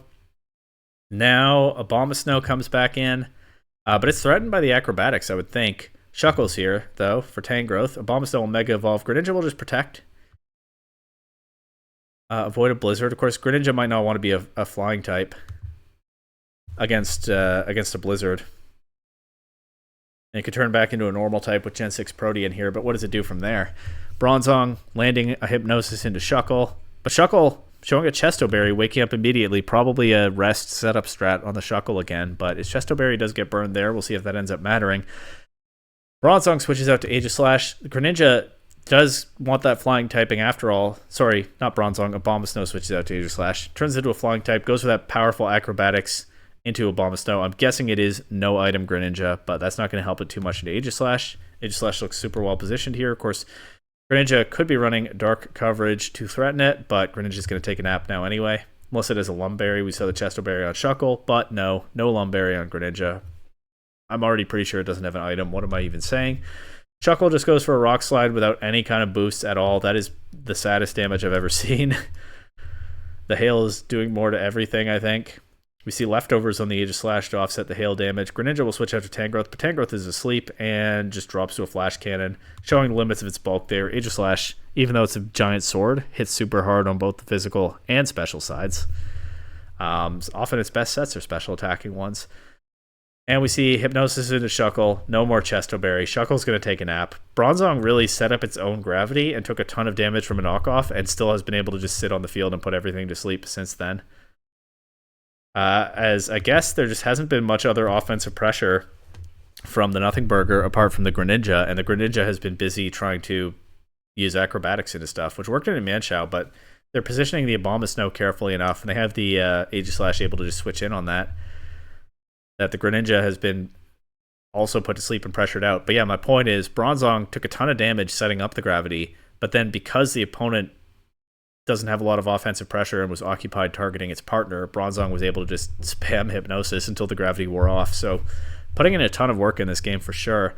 Anyway, Bayonet's here, Mega Evolved. We get King's Shield on the Aegislash, but a Shadow Sneak from Bayonet will finally take out the Bronzong, just as I was talking about how long it had been sitting there at fairly low HP. Chuckle staying asleep, though. And we get Abomasnow coming back in. Is there a way for Bayonet to clutch this one? I think it's possible, because the Porygon 2s are down to their last two Pokemon. And, I mean, Blizzard does a lot to Bayonet, but, well, could be a mixed Aegislash with Shadow Sneak as well. It does have to be mixed to have Shadow Sneak, which makes it feel not very likely. We see Shadow Ball here. I wonder if it's possible for Bayonet to win this, or at least like to put the team in a position where like if Bayonet could take out the Aegislash, then maybe Greninja can win this. It's tough though. Abomasnow's still at full, despite being the focus of the Greninja earlier. Abomasnow's still at full, and Greninja is not going to take a Blizzard once it's turned into a flying type. So I'm trying to think if there's a way for the Nothing Burger to win this, and I think it might be possible, but it's definitely not easy. Hail will end here though, and no gravity to help the Blizzards hit, as Bayonet actually switches out to Greninja on a Shadow Ball. Also, I forgot that Greninja's asleep. That's good. It's okay, really hard for the Nothing Burger to make a comeback here. Not certain it can be done. Greninja taking the Shadow Ball special defense drop for good measure. Shuckle knocked out by an Abomasnow Giga Drain. And now it's just Bayonet and Greninja against Abomasnow and Aegislash. We see a King's Shield. Pain Split will give some of the Bayonet's HP to the Greninja. That doesn't really feel like it makes a huge difference here. Greninja also staying asleep. Still knocked out by a Giga Drain. Not getting to move there means it didn't get to change its type. So if it had turned into a flying type, it would resist the Giga Drain. Normal type, that would mean it's using Protect, so it wouldn't take damage here anyway. But forced to be a water type because it took that nap. And I don't think Bayonet can win this. As we see Shadow Sneak, I don't think Bayonet even has a good attack to hit these Pokemon. I was just assuming it had something to threaten Aegislash, but Shadow Sneak's not going to do enough, and it looks like that's probably its only attack. And drops their Shadow Ball. So yeah, lack of offensive pressure definitely costing the Nothing Burger in this one, as the Porygon 2s were able to pivot around some strong, bulky Pokemon and wrap this one up fairly smoothly. But also, I think a lot of the story of this game, too, was the Bronzong setting gravity and then just clicking Hypnosis like at least 3 times. How many times did Bronzong put things to sleep? 1.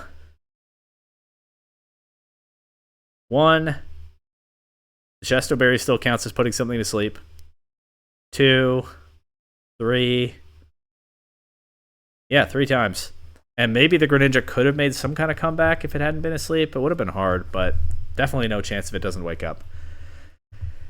Before I jump to Pool B, let's see if the last set of Pool A has been played. It genuinely might have been. Yep, it actually has. You know what? I'm just going to come back to that later and splice that in here because I don't have the tabs open yet. So here's the last set of Pool A for the week.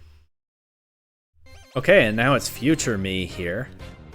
After getting almost all the way through both pools, with that last outstanding Pool A set between the East Coast Espurr and the cooler London Vespiquens. It's the same Vespiquens lineup it always is. Is that right? They usually use a different Follow Me Pokemon instead of Furret. I don't remember, but it's Alakazam, Kangaskhan, 2 Redirectors, Hitmontop, and Liepard. And on the Espurr side, we've got the Mega Salamence. And a bunch of other strong stuff. Honestly, I'm more tired than I usually am for a Pool A set because I've already done Pool B, so. The Vespiquens are going to do Redirection into Strong Mega. And the Espurr are going to do Intimidate the Kangaskhan. Hit hard with stuff? I don't know. Kangaskhan and Furret against Cottony and Charizard. Furret revealing Focus Sash Cottony and Choice Specs Charizard. So yeah, it looks like the Espurr have brought a strong offensive game plan largely. Although actually, I should have talked about the Ferrothorn at preview. Ferrothorn is bulky and hard to remove by both of these megas for the most part. It can take hits and take out Alakazam. Has to watch out a bit for Focus Blast. Kangaskhan is actually trickier because it can power through Ferrothorn with Power Up Punch, setting up along the way.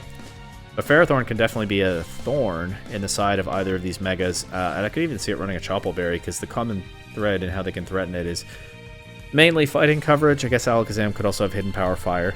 So I keep talking about what looks like an offensive game plan from the Espurr, but there could be something slower with the Ferrothorn, with Friend Guard, Follow Me, Clefairy, maybe some kind of damage mitigation from Thundurus or Cottony.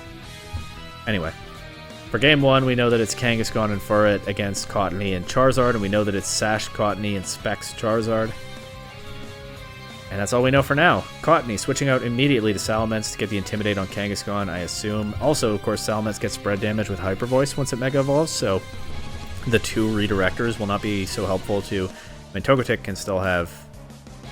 I don't know, why did I think it had Friend Guard? I know what abilities it has. Never mind, it can't have Friend Guard. My brain did something silly there. Yeah, so the Redirectors are just not that helpful to Kangaskhan if Salamence gets going with Hyper Voice. Kangaskhan will Mega Evolve, it's Follow Me from Furret, it's Heat Wave from Charizard. So big spread damage from the Espurr this week to get around the Redirectors. Makes perfect sense. Salamence Hyper Voice probably coming soon, but yeah, Specs Heat Wave from Charizard, doesn't get a KO, actually doesn't do that much to Kangaskhan, but it's damage. And it's Red Card Furret, so Charizard forced out. Of course, it can come back in and do that again, and maybe even the Cottony will set Tailwind for it first, but yeah, Charizard gets 1 attack and then is forced out for Cottony. Red Card is always so funny. Maybe I'll find a use for it sometime, but I can't really think of what it's useful for. It's part of why I'm always surprised when I see it. I mean, I can maybe think of some really niche cases, but yeah, it's not an item that tends to come up in my prep, but it's super funny. Maybe I'll use it sometime. And we see Blizzard from the Kangaskhan. I didn't see that coming. Now that might have taken out the Salamence immediately, except it missed. It does a lot to Cottony, so I imagine it does like 100% to Salamence. So some luck for the Espurr there. Salamence will Mega Evolve here and Protect. Follow Me from the Furret. It is Tailwind from the Cottony. That Blizzard miss might be very, very painful for the Vespiquens, as Salamence and Charizard will get to attack under Tailwind here. I don't think they're going to care about the Follow Me. I've been saying Hyper Voice Salamence all this time. To my surprise, it's actually Furret. I really thought it would be Hyper Voice because the Vespiquens have all that redirection stacked up on their team. I guess then you have to watch out for Wide Guard Hitmontop. I guess, yeah, you need outs to Wide Guard Hitmontop, and so Double Edge gives you something to wipe out that Pokemon when it's a Flying-type move. And your Charizard can keep clicking Heat Wave, but yeah, I don't know, I'm a little bit surprised. Anyway, the return is redirected. Furret's knocked out, but Kangaskhan takes nothing from that. Charizard going for bigger Specs damage with an Overheat. Again, I'm wondering about Hyper Voice Heat Wave, but if you're not going for Hyper Voice, then yeah, Overheat. You take out the Furret so it doesn't have to be redirected. You don't have to worry about the Overheat being redirected. And it almost KOs the Kangaskhan, but not quite. Kangaskhan clutches up. We'll get to go for another Blizzard here. Doesn't take out the Mega Salamence. Mega Salamence will get another chance to attack. And here's the Hitmontop, though. It intimidates Salamence. With Fake Out Pressure, it can force Salamence to protect and get through another turn of Tailwind. Or it can just Fake Out the Charizard because that can't protect, but then you're taking a risk against the Salamence. I'm not sure which one they'll go for, but it's also threatening Wide Guard. Of course, Charizard is at -2 special attack and choice locked into Overheat, so that doesn't matter. None of that matters that much here. The Fake Out is the more interesting question. Charizard switching out, unsurprisingly, for Clefairy. Salamence does just protect, so it's a pretty safe turn for the Espurr. The Hitmontop does actually go for the Wide Guard. I guess they are still afraid of the Hyper Voice. Kangaskhan's still going for that Blizzard. And now protecting. And it's just returned from Salamence. It one-shots Hitmontop, even at -1 attack. The Tailwind will end here, but... Well, a couple of the support Pokemon for the Vespiquens are gone, but they've loaded up on so many support Pokemon. There's still Togetic here at full health, threatening Follow Me. Kangaskhan's pretty low, though, after that Overheat. So Togetic is going to have its work cut out for it, perhaps. Salamence switches out to Charizard. It is Follow Me. It's just Endeavor into Clefairy. That's a super funny move that we've seen put in a ton of work on stuff like Raichu, but it's a little bit weird coming from such an offensive powerhouse like Mega Kangaskhan, which so far has shown Blizzard, Protect, Endeavor. I don't know what its last move is, but I don't think it's Power-Up Punch. So the Ferrothorn might go crazy in Game 2. But Clefairy gets weakened by that. I'll give them that. That happened. Moonblast into Togetic doesn't do much. And now it's Follow Me, but Charizard can just Heat Wave. That takes out the Kangaskhan anyway. Yeah, so the Espurr did bring... I mean, I was right that they brought spread damage to get around the redirection. It was just less of it than I thought. But they probably... Yeah, they probably set up the Salamence with the Double Edge to take out Hitmontop. We saw that after an Intimidate, it's still one-shot. And then that stops the Wide Guard, and Charizard is free to keep Heat Waving. So it wasn't quite what I expected, but it makes perfect sense, and it does cleanly win the game for them here. And we'll see if the Vespiquens have something else to throw at them in Game 2. Honestly, I could see like a Liepard Alakazam game plan, with Liepard paralyzing stuff while Alakazam tries to just sweep. Or I could see them bring Liepard with Kangaskhan and just go for the Blizzard stuff again. Either way, I wouldn't be surprised to see a Ferrothorn plan from the Espurr, especially now that the Kangaskhan... I mean, it could still have Power-Up Punch. It's not impossible, but it seems unlikely. Well, let's see. Kangaskhan leading again with Furret, so not an Alakazam plan here, but it is Ferrothorn on the other side with Thundurus. The Furret, once again, will reveal items. It's Leftovers Ferrothorn and Rocky Helmet Thundurus. Makes sense into Mega Kangaskhan with its doubled up contact moves. I guess they didn't call that it would be Blizzard spam, but hey, neither did I. Kangaskhan Mega Evolves. Ferrothorn will protect. It's just Follow Me. Taunt into Furret, so it won't be following me anymore. An Endeavor immediately from Kangaskhan, but they didn't do any damage to Thundurus. You know, I couldn't have told you off the top of my head which of those Pokemon has higher base HP. And of course I don't know the EVs, but I'm not shocked that the Endeavor did nothing there. Togetic now switches out to Liepard as we get a clarification in the chat that the Vespiquens accidentally selected the wrong move there. It is Liepard, which, yeah, I thought they might bring in this game, but we'll see if that pays off. We get Clefairy coming in for Ferrothorn next to Thundurus. We get Thunder Wave into Kangaskhan, so that'll paralyze it. It has Power-Up Punch. If the Espurr just called that, or switched to Clefairy to scout for it, that might be the best play of the season so far. Because I was getting so confident. This Kangaskhan has Protect, Blizzard, Endeavor, and the last move is Power-Up Punch. I guess they would have gotten me with that. But the Espurr, not fooled. W heads up play. Getting the Ferrothorn out of there for the Clefairy. Thundurus is taunted, but it's just going for Skydrop. Welcome to PDL Season 10. Skydrop on the Mega Kangaskhan. Mega Kangaskhan, I guess, not too heavy to be picked up. Moonblast from Clefairy does a lot to Liepard. And it's basically a 1v1 until the Skydrop is resolved, so Clefairy free to take out the Liepard with another Moonblast, not taking much back from foul play. Kangaskhan now going for the Power-Up Punch into Thundurus. It will set up, but it will also take Rocky Helmet damage, and it's paralyzed, so it can't really ever have a speed advantage, so the damage is a pretty big deal, probably, putting it in KO range of some stuff, although in general, the Vespiquens haven't been able to do much damage at all this game, so it's always going to be hard for paralyzed Kangaskhan to clutch up against all of Thundurus, Clefairy, Ferrothorn, and whatever's in the back. Honestly, maybe Kangaskhan should be sticking to Blizzard and hoping it just freezes everything. But anyway, Hitmontop's here. It'll fake out Thundurus. Take some Helmet Chip, but get the flinch. Moonblast does some good damage to Hitmontop, bit more than half. It's eject button to Hitmontop, so it's switched out by that. They still have the Furret. I'll be honest, I kind of forgot that Pokemon got taunted and felt so irrelevant that I forgot it was still here. Full Para on the Kangaskhan. Eviolite on the Clefairy, but yeah, I mean, I figured.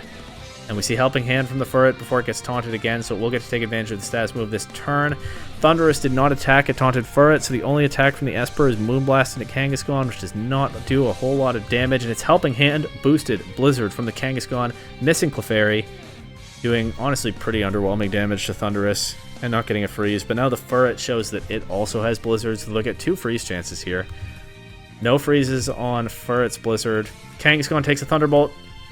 Kangaskhan is knocked out by the Moonblast. They do not get that extra freeze chance. Kangaskhan does not get another attack off. And now it's Blizzard, Furret, and Hitmontop against everything the Espurr brought to this game. Thunderous is kind of low now. It could get faked out again, but instead the fake out goes into Clefairy. Makes sense, actually, because Hitmontop is going to get knocked out by the Moonblast as soon as that happens. But maybe they freeze Clefairy and there's no Moonblast. Blizzard comes out. Misses Thunderous. Doesn't freeze Clefairy. Skydrop into Furret.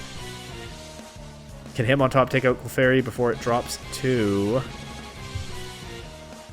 a Moonblast? Well, first the Skydrop resolves. Furret takes a tiny bit of damage, and we see red card on the Furret. So that was eject button, Hitmontop, and red card Furret. They're switching everyone around here. Ferrothorn dragged back in. Close combat on the Hitmontop. Strongly suggesting that it doesn't have any coverage to hit fairy types. Clefairy will take that reasonably well. And I think Hitmontop was already in range of this Moonblast. I don't think the drops matter. But yeah, Hitmontop showing that it doesn't have anything to take out Clefairy before that Moonblast. And now Furret stands alone. Can it freeze its way through this whole team?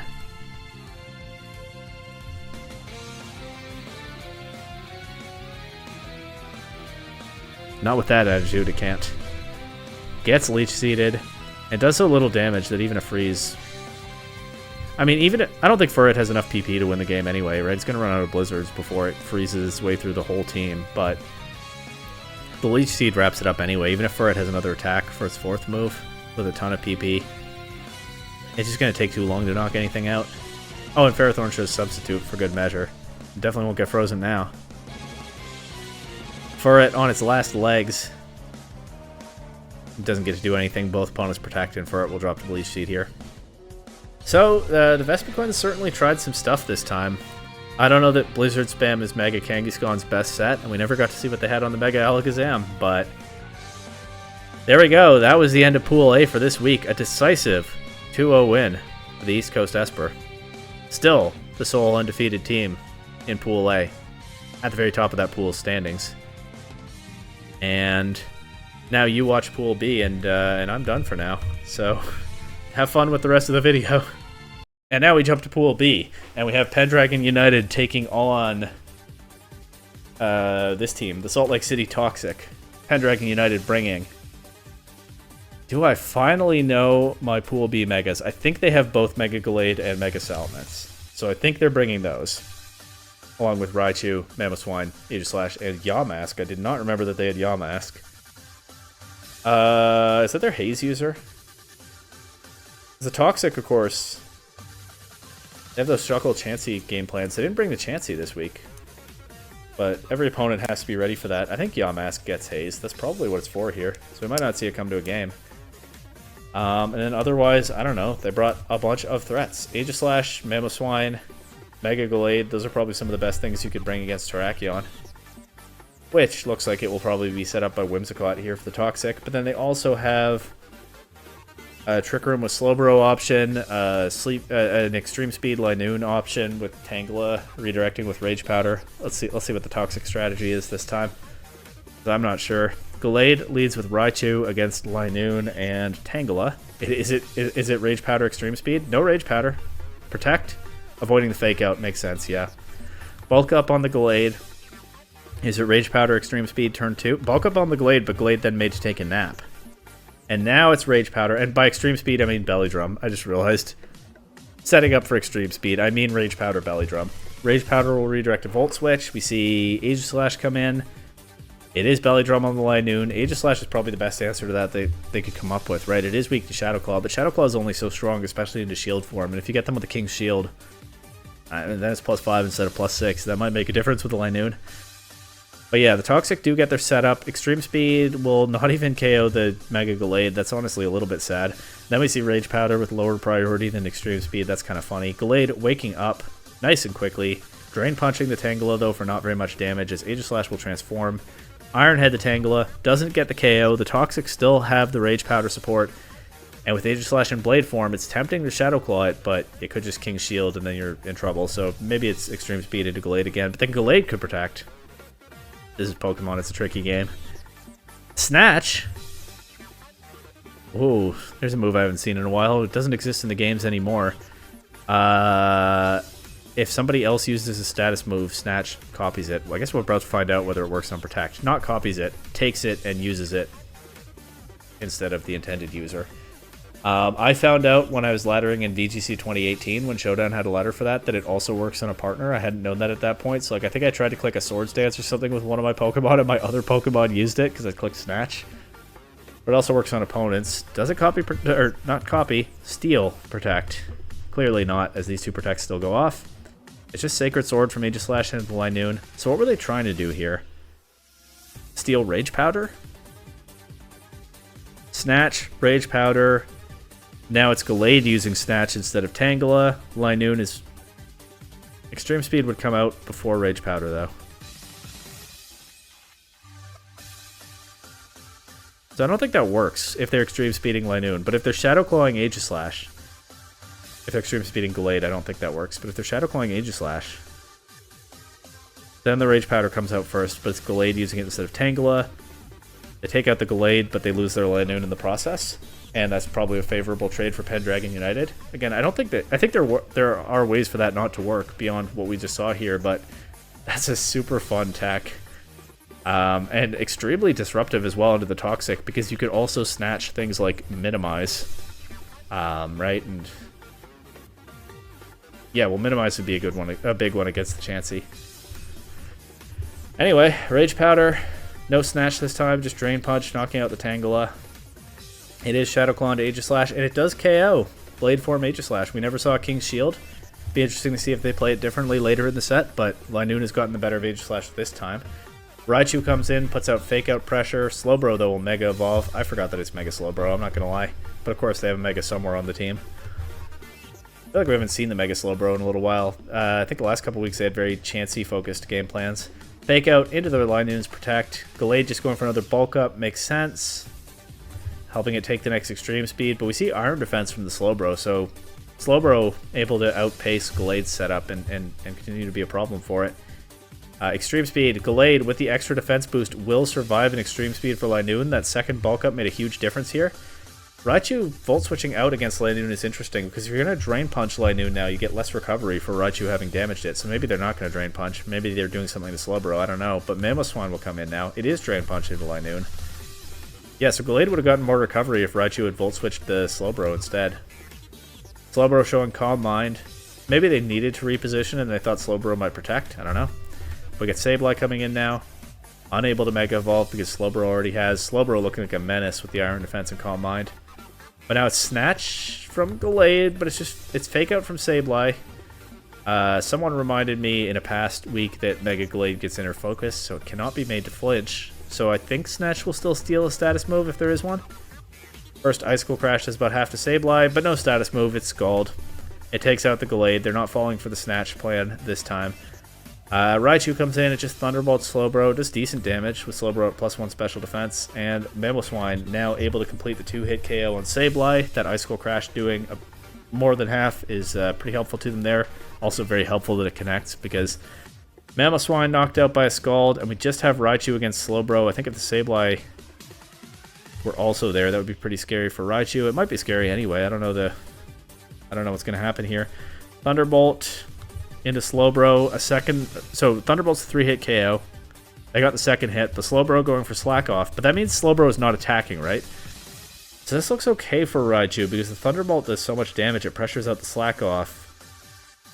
And as long as you're attacking and Slowbro isn't, you're the only one who can crit. Actually, I say that, I think Slowbro gets Shell Armor. Yeah, Mega Slowbro Shell Armor, Raichu can never crit it. So never mind, that doesn't work. You can still paralyze it, though.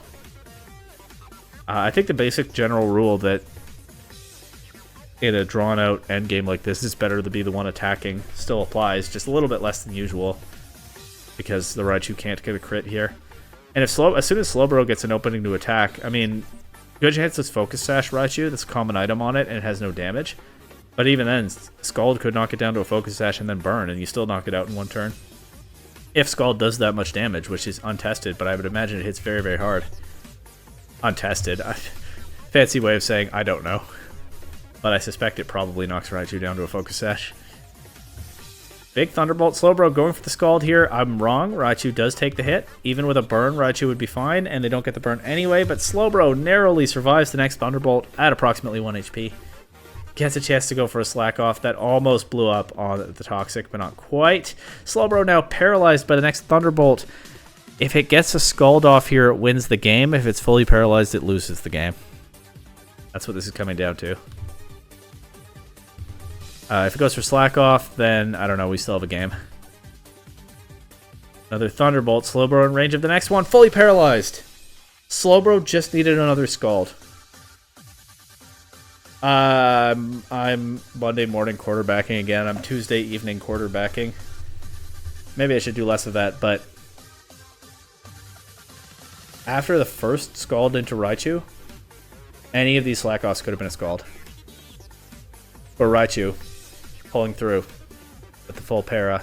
Just like I said, right, it was unable to crit Slowbro, but the Thunderbolt still had that chance to paralyze, and it paid off. And Pendragon United pulling through in kind of a nail-biter here. The Snatch Tech was a lot of fun to watch, didn't really accomplish that much, but they still got past the Linoon, and they still beat the Slowbro setup mode in the back. But it was a scary one, and we'll see if things go differently in Game 2. Gallade leading with Mamoswine. Mamoswine in the lead this time against Linoon and Tangela again. Mamoswine probably looking to just Icicle Crash that Tangela and get it out of here. Gallade goes for Snatch. We see that it doesn't steal Rage Powder. I don't know how Snatch works. Forget all the speculation I said that other game about stealing Rage Powder. Wait, how does anything work? Why does Linoon still get to Belly Drum? Oh, it doesn't. Gallade does steal that. What does Snatch do? Does it just steal stat boosting moves? Maybe it just steals stat boosting moves. And everything I said about it stealing Rage Powder was nonsense. I'm sure if that's the case, a commenter let me know before getting this far. So maybe they can clear it up. Or look it up on Bulbapedia after this replay. Anyway, Gallade is going to use Belly Drum instead of Linoon here, trading half of its HP for +6 attack. We see the Icicle Crash does a little bit more than half to Tangela. Another Rage Powder, but +6 Drain Punch will do a lot more than +1 Drain Punch did. That takes out the Tangela. Linoon still not boosted. Will it go for it again? It does. So now Linoon and Gallade are both at +6 attack. And Linoon, of course, has the extreme speed, so that would have been favorable for Linoon if that had been the end of the turn, but Mamoswine hadn't moved yet. Gallade taking out Tangela means Mamoswine is free to Icicle Crash the Linoon. I want to shout out the Pendragon United Mamoswine here for landing all its Icicle Crashes so far, and that absolutely mattering to this set. And now we got Whimsicott and Slowbro on the other side, but this Gallade is a lot scarier than last game. That last Gallade was at +2. Slowbro was able to catch up to that with 1 Iron Defense. This time Gallade's at +6. I say that it almost gets knocked out by Moonblast, but not quite. And yeah, it does get a knockoff and just one-shot the Slowbro with that. Mamoswine still landing its Icicle Crashes, knocking Whimsicott down to a Focus Sash, and Gallade going for Snatch, perhaps for style points, perhaps to... Maybe you can Snatch Tailwind. I don't know. I don't know what Snatch does. But Mamoswine showing the Ice Shard anyway, and closing out this game. And a much more solid win for Pendragon United this time than in Game 1. And although the Gallade got to look a lot cooler because Mega Gallade just looks cool, and because it snatched a Belly Drum, I gotta give the MVP for this one to Mamoswine because it did not miss. And it paid off. Alright, let's look up Snatch.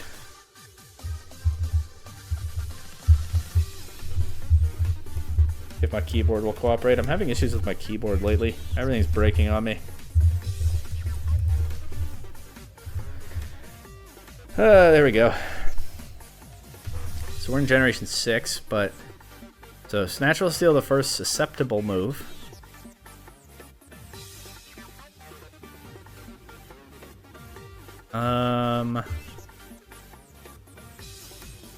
All moves that can be stolen either affect only the user or affect the user's entire team. That would seem to make sense for Rage Powder, because technically Rage Powder targets the user.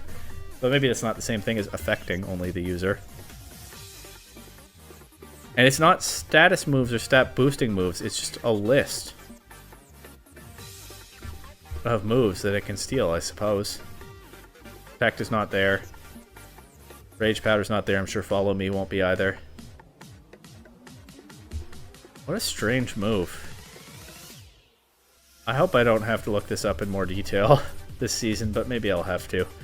Next, we have the Ontario Oguris taking on the Glasgow Girafarig. The Oguris bringing their new Blaziken with along with the 5 Pokemon that seem to me to be the core of this team at this point. So, you know the drill, I think. It's Landorus, Gardevoir offense with the complementary Fairy and Ground typing, unless it's something else with this new Blaziken that I haven't identified yet. But it could be tricky for the Blaziken because there is Rain on the other side. The Superior, still not abandoned yet. Perhaps they've seen the light. But the Politoed here to set Rain. No Mega Swampert. Instead, the Mega is Metagross. Is it Mega Metagross on this team? I think it is. And then, I don't know, they have Meowstic, Latios, and Vivillon. Let's just see what happens.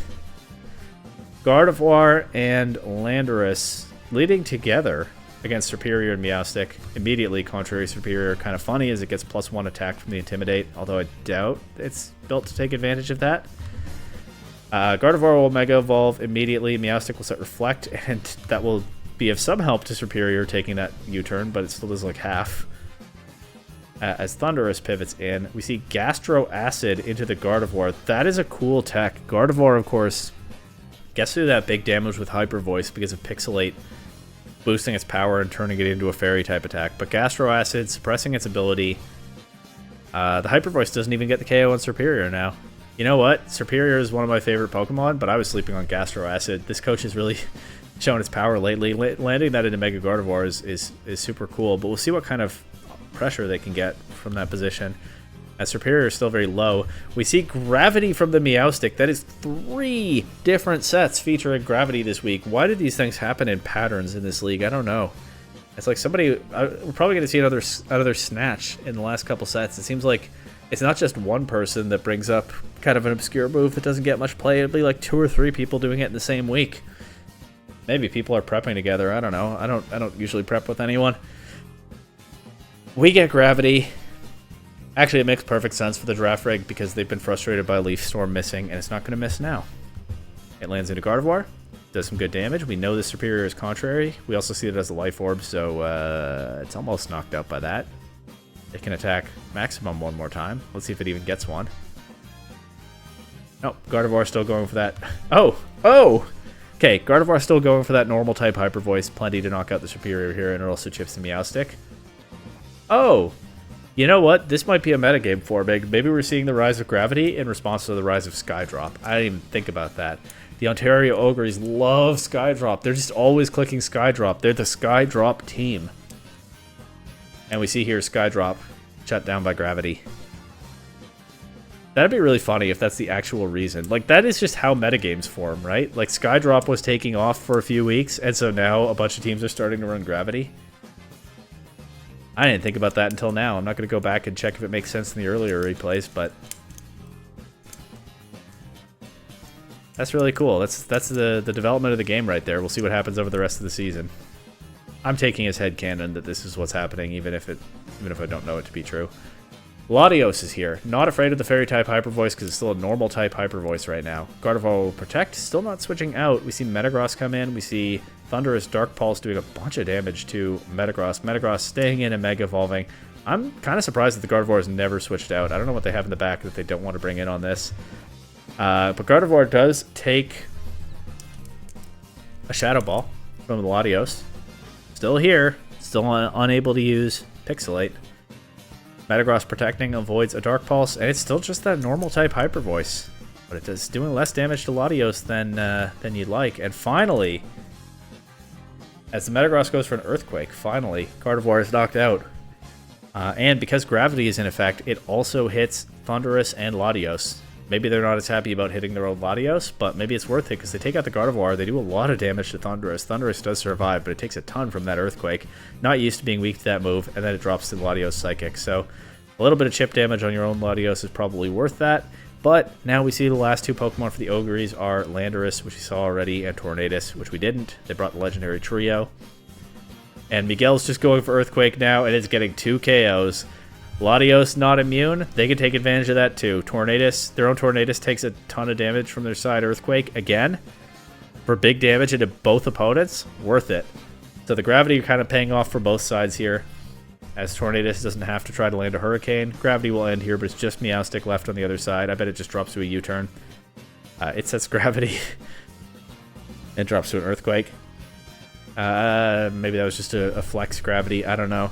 That was fun. The Gravity was a cool tech. The Gastro Acid into Gardevoir was super fun.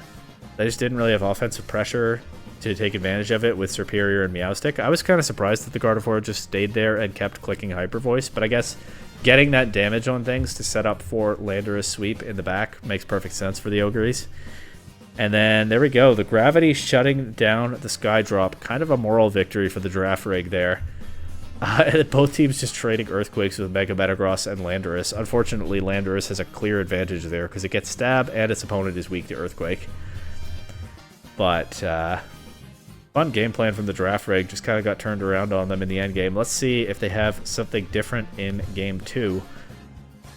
Miguel now leading again, this time with Tornadus against Latios and Metagross. Clear Body on the Metagross will stop the Intimidate for now while it's not Mega Evolved. It Mega Evolves right away now. Protect. But Miguel just U-turns out, doing a ton of damage to Latios in the process. We see the Bisharp come in. We see Tornadus crit Latios with a Hurricane. And Latios is gone turn 1. And now it's Vivillon for the Girafarig. Bisharp will protect. Vivillon will Rage Powder, looking to redirect. I don't know what. The Thundurus showed Dark Pulse in game 1, but I don't think the Tornadus did. And you're not going to Hurricane the Metagross, right? But maybe they think the Tornadus is some other scary thing. But, or actually, they're probably trying to redirect like a Bisharp knockoff. Never mind. They don't know going into the turn that Bisharp is going to protect. I watched Aaron Trailer's video. They're probably trying to cover for that. Tornadus will set Tailwind. It's just Earthquake for the Metagross. Vivillon is immune because Gravity is not up. However, by the same measure, Tornadus is immune and Bisharp protected. I say knockoff from Bisharp. Maybe it was Sucker Punch that they were covering for because that would come out before the Earthquake. Metagross will protect here. Both sides protecting, trying to get the positioning right, avoiding big damage so far, but looking for their own openings to do big damage back. Except that the Latios got knocked out quickly, so a bit of an advantage for the Oguris there. And they also have speed control advantage with Tailwind. So it seems like they're ahead here, but both teams still kind of feeling each other out, trying to see what they can do. And what they can do includes Skydrop. No Gravity means Skydrop is back on. And the Ontario Oguris love Skydrop. They're all about Skydrop. They have so much Skydrop on their team. Vivillon will take no damage from this, but it won't be able to Rage Powder next turn. Metagross avoids the knockoff now, but what's next? As, yeah, see, Rage Powder have priority, so Vivillon can't use that before the Skydrop ends. It takes no damage. But that's free knockoff into Metagross. It doesn't actually do that much damage. After all that, I'm not that impressed with the knockoff damage, especially as Metagross just one-shots Tornadus back with an Ice Punch. Vivillon sets Tailwind. So now, this is how the Girafarig are starting to turn things around. The Oguris' Tailwind ends after this turn, and they can't get it back. And it'll be just the Girafarig who have Tailwind. And after all that, yeah, the Bisharp didn't do that much damage, actually, to Mega Metagross. Miguel is here. But Miguel is not going to have... If Miguel probably doesn't have the speed advantage now. Metagross has higher base speed. Certainly won't have it for long. However, intimidating the Metagross could be valuable. It's still anyone's game. But the Oguris looked clearly ahead, and the Girafarig are starting to pull it back. The intimidated Metagross could be huge, though. Rage Powder. Rock Slide from Miguel. One-shots the Vivillon. No Focus Sash on that Pokemon. But Metagross gets free Ice Punch, and it takes out Miguel. The Oguris' ice weaknesses perhaps being turned around on them here. As I think back to the Lucario Blaziken trade, those Pokemon both resist ice, so that doesn't make a difference there. But yeah, good job by the Ice Punch Metagross, exploiting the fact that this legendary trio are all weak to ice, and then Gardevoir is also super threatened by Metagross. I didn't really think about that at preview, but that makes Metagross a big offensive threat in this matchup. But the Bisharp managed to knock it off now. Knock it off, yes, but knock it out now. The damage got more impressive. And now it's Bisharp and Thundurus against just Politoed. The Girafarig looked like they might be pulling this back, but then they kind of ran out of Pokemon. Rain Boost is Scald. Still not doing a ton to Thundurus. Does get the burn, but Politoed will just drop to a Volt Switch. I mean... Yeah, I talked about the Oguris grabbing early momentum, and then it seemed like it might be turned around, but it wasn't. I think the early momentum was bigger than I realized. I think taking out the Latios so quickly while the Metagross protected. Yeah, on that first turn. Don't know if the crit mattered. Was a big deal because Metagross did a lot of work from there. It exploited those ice weaknesses. It got 2 KOs with the Ice Punch, but it wasn't able to sweep the whole team by itself, and without Latios, they just didn't have enough offense left. So the Girafarigs made a solid attempt at a comeback, but losing Latios turn 1, I think, made a huge difference in this game, and that early momentum for the Oguris paid off. We didn't even get to see Mega Gardevoir in this one. Mega Gardevoir, of limited value in this set. I mean, it was still damaging things with Hyper Voice, but the Gastro Acid really slowed it down in Game 1, and then it didn't make an appearance in Game 2. But Miguel absolutely went to work under gravity, and that was fun to watch. Next, we have Bois. We have Bois taking on the Elegancy.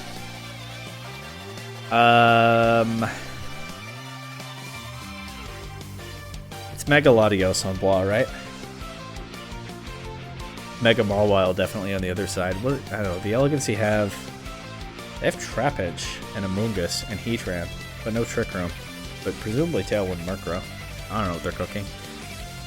Bois. I feel like Bois are in a strong position with Pokemon like Arcanine, Greninja, Latios. Like, those are just strong Pokemon. I'm not sure what the game plan is for the Elegancy here, but I'm a little bit skeptical just looking at this team preview, even with Purloin on the other side. I mean, Purloin's not even that bad. Purloin's actually a pretty good prankster support. We've got Amoonguss and Mawile against Arcanine and Greninja, so Mawile will be intimidated immediately. Not ideal for that Pokemon. It does get to intimidate these back, which could matter to Arcanine trying to threaten the Amoonguss. I don't know, we'll see. Mawile will protect. Nobody's switching turn 1. Interesting. Greninja will taunt the Amoonguss, so no Spore coming out here. But the Flare Blast from Arcanine goes into Mawile, so no damage coming out here either. They do prevent a Spore, though. And now Mawile switches out to Heatran. So, depending on Greninja's set, it might be very threatening into Heatran, but Arcanine probably isn't. But Greninja just throws a Scald into the Mawile slot, gets his stab back with Protean. So yeah, Scald into Mawile, probably fishing for a burn. Instead, they get a ton of Scald damage into Heatran. They'll definitely take that, and it was safe to click because the taunted Amoonguss couldn't Rage Powder.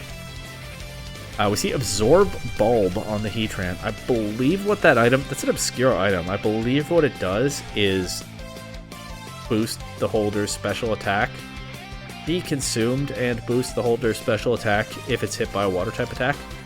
Maybe it's more than one type, but I think it's just water. But I haven't thought about this item in a long time. So, that's pretty bold, though, if it is just water. The Heatran, it does get a special attack boost, but it took a ton of damage in the process. I don't know if that's going to pay off. I mean, if you have a Amoonguss to give it Rage Powder cover, I mean, there's that duo again. Very strong in both pools. If you have Amoonguss to give it Rage Powder cover, you can do something, but Amoonguss is taunted, so you don't have that right now. Unless you want to switch it out and reposition. Maybe they will, while protecting Heatran. Anyway, Arcanine goes for the double up into Mawile with a Flare Blitz, so it does give Heatran a Flash Fire boost with that. So Heatran got +1 special attack and Flash Fire in return for a ton of damage. We'll see if that's worth it. As Amoonguss Sludge Bomb does some damage to Greninja, Arcanine now switching out to Ditto. It copies the boosted Heatran. It copies. Heatran got +1 special attack off of the Scald, but now Ditto gets that +1 special attack for free. It doesn't look like it copies the Flash Fire boost. I don't actually know how that works. I guess that makes sense, because Ditto copies... I mean, Ditto copies a lot of things. Stats, form, stats, typing, ability, moves. But Flash Fire, I don't know how the boost works mechanically. It could be separate from all of those things, right? It's not a stat boost, it's just a boost on Fire-type damage. So maybe Ditto doesn't copy that. In any case, the text here doesn't show it, so it probably is not copied. But I would think Ditto is super well positioned now, because Greninja can knock out the Heatran, and then Ditto can just go crazy against these. We haven't seen the last Pokemon, but weak to fire, +1 special attack. Heatran will protect here. Greninja, not fooled by that, going for an Ice Beam into Amoonguss for a bunch of damage. Life Orb on the Greninja, which I could have noticed earlier, but I'm noticing it now. Honestly, might have put it in range of that Sludge Bomb. Yeah, because this did about 45 max. Life Orb did 10.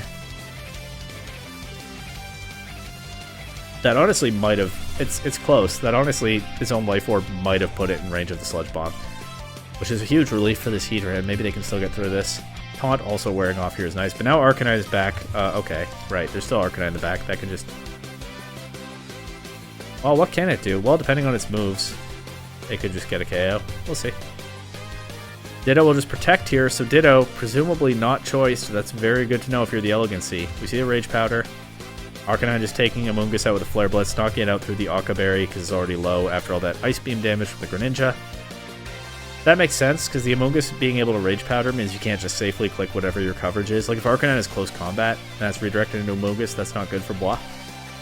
So just protecting Ditto and taking out the Amoonguss and then taking out the Heatran is pretty safe. Of course, I didn't know they could do that until the Ditto actually used Protect, because a lot of Ditto run a Choice Scarf, but apparently not this one. Also very good for Bois. Solid team building there as Ditto avoids an Earth Power. But Murkrow's here now. Murkrow could Tailwind, but there's no dynamic speed. Heatran would have to Protect to get through that, but we know it knows Protect. I think it used it already. Maybe it didn't, but Ditto showed that it has it anyway. But anyway, we see Murkrow going for a Thunder Wave here. That'll also slow Arcanine down, except actually it goes into Ditto, and that leaves Arcanine free to take out Heatran with a close combat. I guess it's tough for the Elegancy anyway. Murkrow takes that Heat Wave at approximately 1 HP. Not a Focus Sash. I guess it's tough for the Elegancy anyway because, like, I was tunnel visioning into speed control in the Arcanine. Thunder Wave Arcanine, but then you can lose to Heatran. I think that might be the best thing to do in that position anyway. Thunder Wave Arcanine and take your chances with the Heatran speed tie. But I can understand why it doesn't look very appealing. And we don't know that this Arcanine is close combat. I just figured, we do now, we didn't then. I just figured it probably had something to hit Heatran with, which I think you can reasonably assume is the Elegancy here. So I kind of understand the appeal of Thunder Waving the Ditto. I think Thunder Waving the Arcanine was probably better, but it was a tough position for them regardless. Maybe I'm splitting hairs. Anyway, we get Intimidated to Arcanine and Ditto. We get Mega Mawile finally. Murkrow will just Protect, not Thunder Wave anything right now. Avoidance and Extreme Speed from Arcanine, which would have come out before the Thunder Wave anyway, so that makes sense. Sucker Punch into something fails. If they're covering for Extreme Speed, then it's probably Sucker Punch into Ditto. But Ditto didn't go for Protect, or it would have gone earlier in the turn order, so maybe it was Sucker Punch into Arcanine and they weren't covering for Extreme Speed. I don't really know what just happened there. Ditto's fully paralyzed, so we don't get that insight. Extreme Speed will take out the Murkrow here. Iron Head, not doing enough to Arcanine. Arcanine, of course, resisting both of Mawile's stabs. Pretty well positioned in this matchup as long as it can handle the Heatran, being also a massive offensive threat into Amoonguss. Goodra's a problem for Arcanine, and Trapinch maybe if the position is just right, but it's still very strong here, and we're seeing why. As Ditto is fully paralyzed again, unable to get the KO on Mawile this turn, Arcanine will drop to a Sucker Punch. Ditto's fully paralyzed again, but Bois still have a Escavalier in the back. If Ditto were their last Pokemon, this would absolutely be losable. Maybe it's still losable. Maybe Mawile can 1v1 Escavalier while Ditto is fully paralyzed forever, but let's see. Sucker Punch into Ditto, it crits for good measure. Mawile not taking an Iron Head too badly, but Ditto finally gets a chance to move. The Heat Wave takes out the Mawile. Escavalier in the back kind of made this one easier, but yeah, they just needed Heatran to break through those full paras, and it got there eventually. Arcanine went crazy this game. Greninja was kind of a menace. Let's see what the Elegancy have for them in Game 2. Maybe we see the Goodra this time? Sure enough, Goodra and Murkrow leading against Purloin and Latios. Latios Mega Evolving. These, of course, the two Pokemon we didn't see from Bois in Game 1. Murkrow just protecting. So does Goodra. Remember, this is Gen 6, so Prankster does work on Dark types. Purloin could Thunder Wave Murkrow or something if it wanted. You can Encore Murkrow if it gets Encore this gen. No, I don't know. Murkrow, of course, can Thunder Wave Purloin, so that goes both ways. Although, probably the scariest thing in this position would be Murkrow Thunder Waving Latios, but Bois are not playing like they're afraid of that. They don't generally play like they're afraid of anything. We see Fake Out. Oh, okay. It makes perfect sense. We see Fake Out on the Purloin, so Murkrow wouldn't have been able to Thunder Wave anyway, and we see Latios set up a substitute, taking advantage of the opponent's passive turn, enabled by the Fake Out pressure from Purloin. So that's their Purloin Latios plan in action, and then Murkrow, not caring about that at all, just shows Perish Song. So Substitute will protect Latios for now, but the Perish Song will force it out of here one way or another in a few turns. But Latios is threatening a lot of damage in the meantime, and we see Encore from Purloin. Oh, into the Goodra. Okay. Murkrow went before Purloin. They both have Prankster. So those are both +1. Murkrow, higher base speed than Purloin, probably faster. But Purloin went for the Encore into Goodra anyway, so Goodra's locked in to protect. If it's trying to trap things with like Whirlpool or Infestation, it definitely gets Infestation. I don't know if it gets Whirlpool. If it's trying to trap things to make this a Perish Trap, I don't know if that works into the substitute anyway, but it can't do that because it's locked in to protect. So this is probably going to be a pretty ineffective Perish Song, although Latios going for Calm Mind here. You know, it's not going to get maximum return on that setup investment. It's spent 2 turns setting up, and it's going to have to switch out soon, or get knocked out. But either way, limited time to do damage. More limited by the fact that it's Psychicked into Goodra's Protect there. So the Elegancy playing around this setup Latios pretty effectively. Again, the Perish Song does matter here because they're stalling out Latios' turns to actually make use of this setup.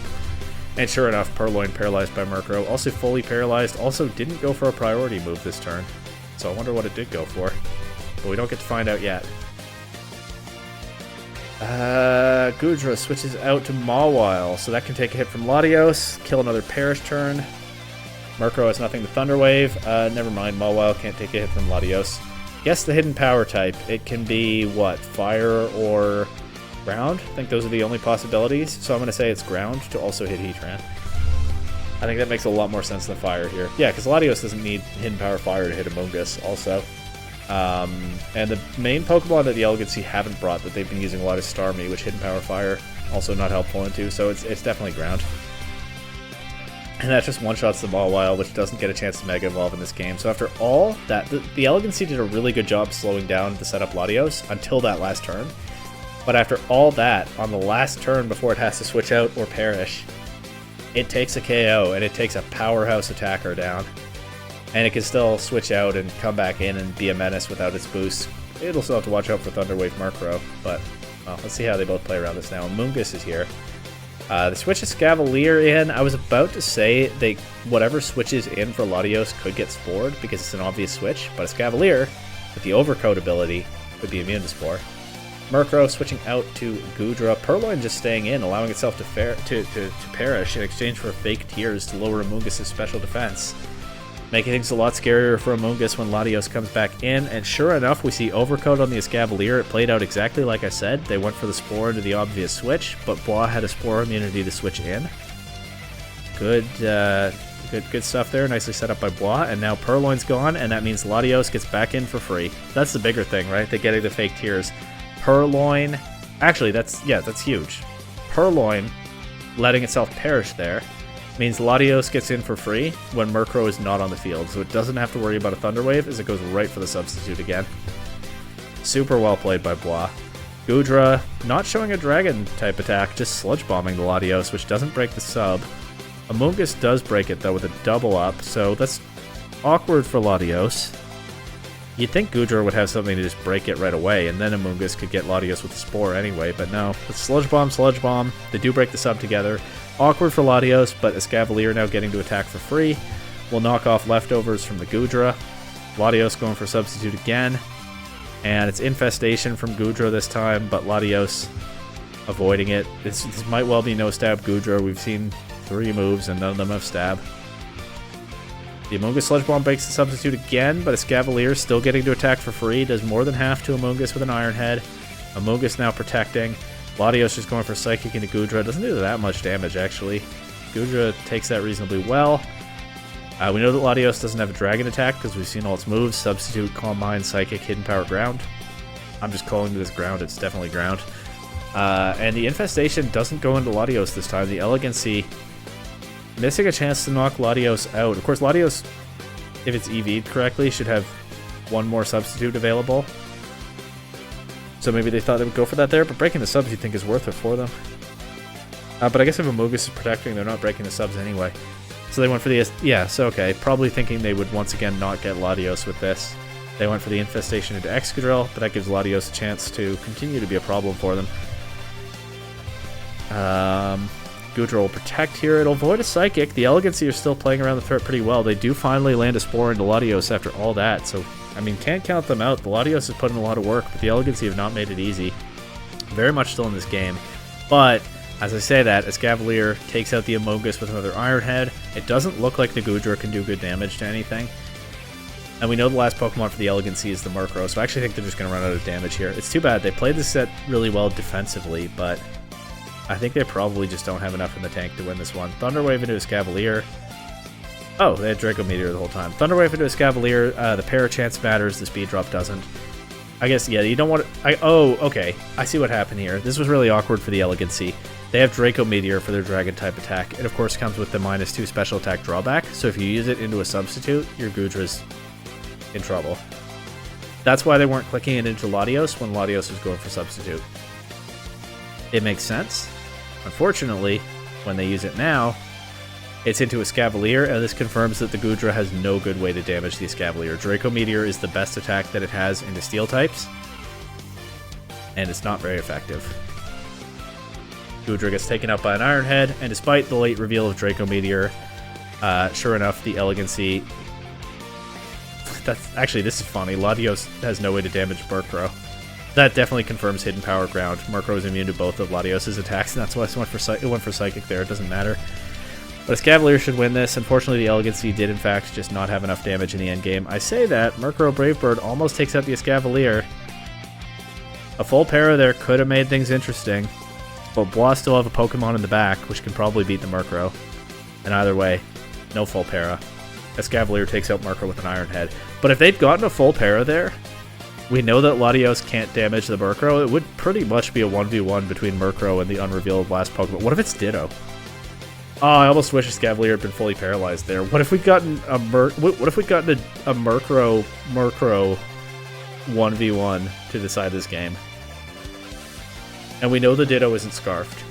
And they could both Thunder Wave each other. That would have been so funny to watch. And Latios can't do anything. It does nothing. It just can't damage the Murkrow. Oh, I wish that had happened now. I don't know if it's Ditto in the back, but that's the timeline now that I want to have seen. The one where Murkrow takes down Escavalier, that it's Ditto in the back. Instead, we get a cleaner win for Bois. They take the set 2-0. And we jump now to the Snowpoint Snorunts and Genie Incarnate. The Snorunts have brought their Thundurus and Mega Sceptile duo. And some other good Pokemon that they like. Persian is interesting. I don't know if we've seen it yet this season. It's a very strong support Pokemon in draft in my experience. But the Azelf will probably have some interesting coverage to try to blast through this team. If the Mega Sceptile gets going, that could be a lot of fun. It does have some issues with Noivern and Gengar, but it's super fast when it Mega Evolves. Hits very hard. It does have its own Dragon typing to help it with the Noivern's Dragon typing. Get the position right, and Mega Sceptile could go kind of crazy here, although then it's also weak to... Well, not weak to, but in a badly positioned against Mega Camerupt in Trick Room. Genie Incarnate not making this easy for them. We see a strong Trick Room option with the Bronzong and the Camerupt, and we see strong Tailwind options with the Noivern, potentially supporting Gengar and Crocodile. Interesting that both of those likely modes feature strong Ground-type attackers, which is actually not great into Sceptile and Gyarados. And then Pikachu Bell is here. I feel like we haven't seen Pikachu Bell in a while. But there is a Sceptile answer, the Pikachu form that gets Icicle Crash. Sceptile and Thundurus answer, actually, because you can run Lightning Rod. Does it get Lightning Rod? Yeah, actually it only gets Lightning Rod. I guess Cosplay Pikachu has to have its hidden ability. So Pikachu Bell, kind of a one-mon answer to the Thundurus Sceptile duo, and also super threatening into Gyarados, and then that could create openings for the ground types in whatever mode they're going with. So that makes sense, but we'll see how well they do at pulling it off. Noivern and Crocodile against Sceptile and Azelf. Okay. We see Sceptilite, of course, because it has to be, and we see an Expert Belt, so that Azelf really going for that coverage this week. Sceptile Mega Evolves immediately and protects. Crocodile protects. Noivern says Tailwind, so I actually don't know. Okay, Mega Sceptile is faster than Noivern. That makes sense. It's a Mega Evolved fast Pokemon.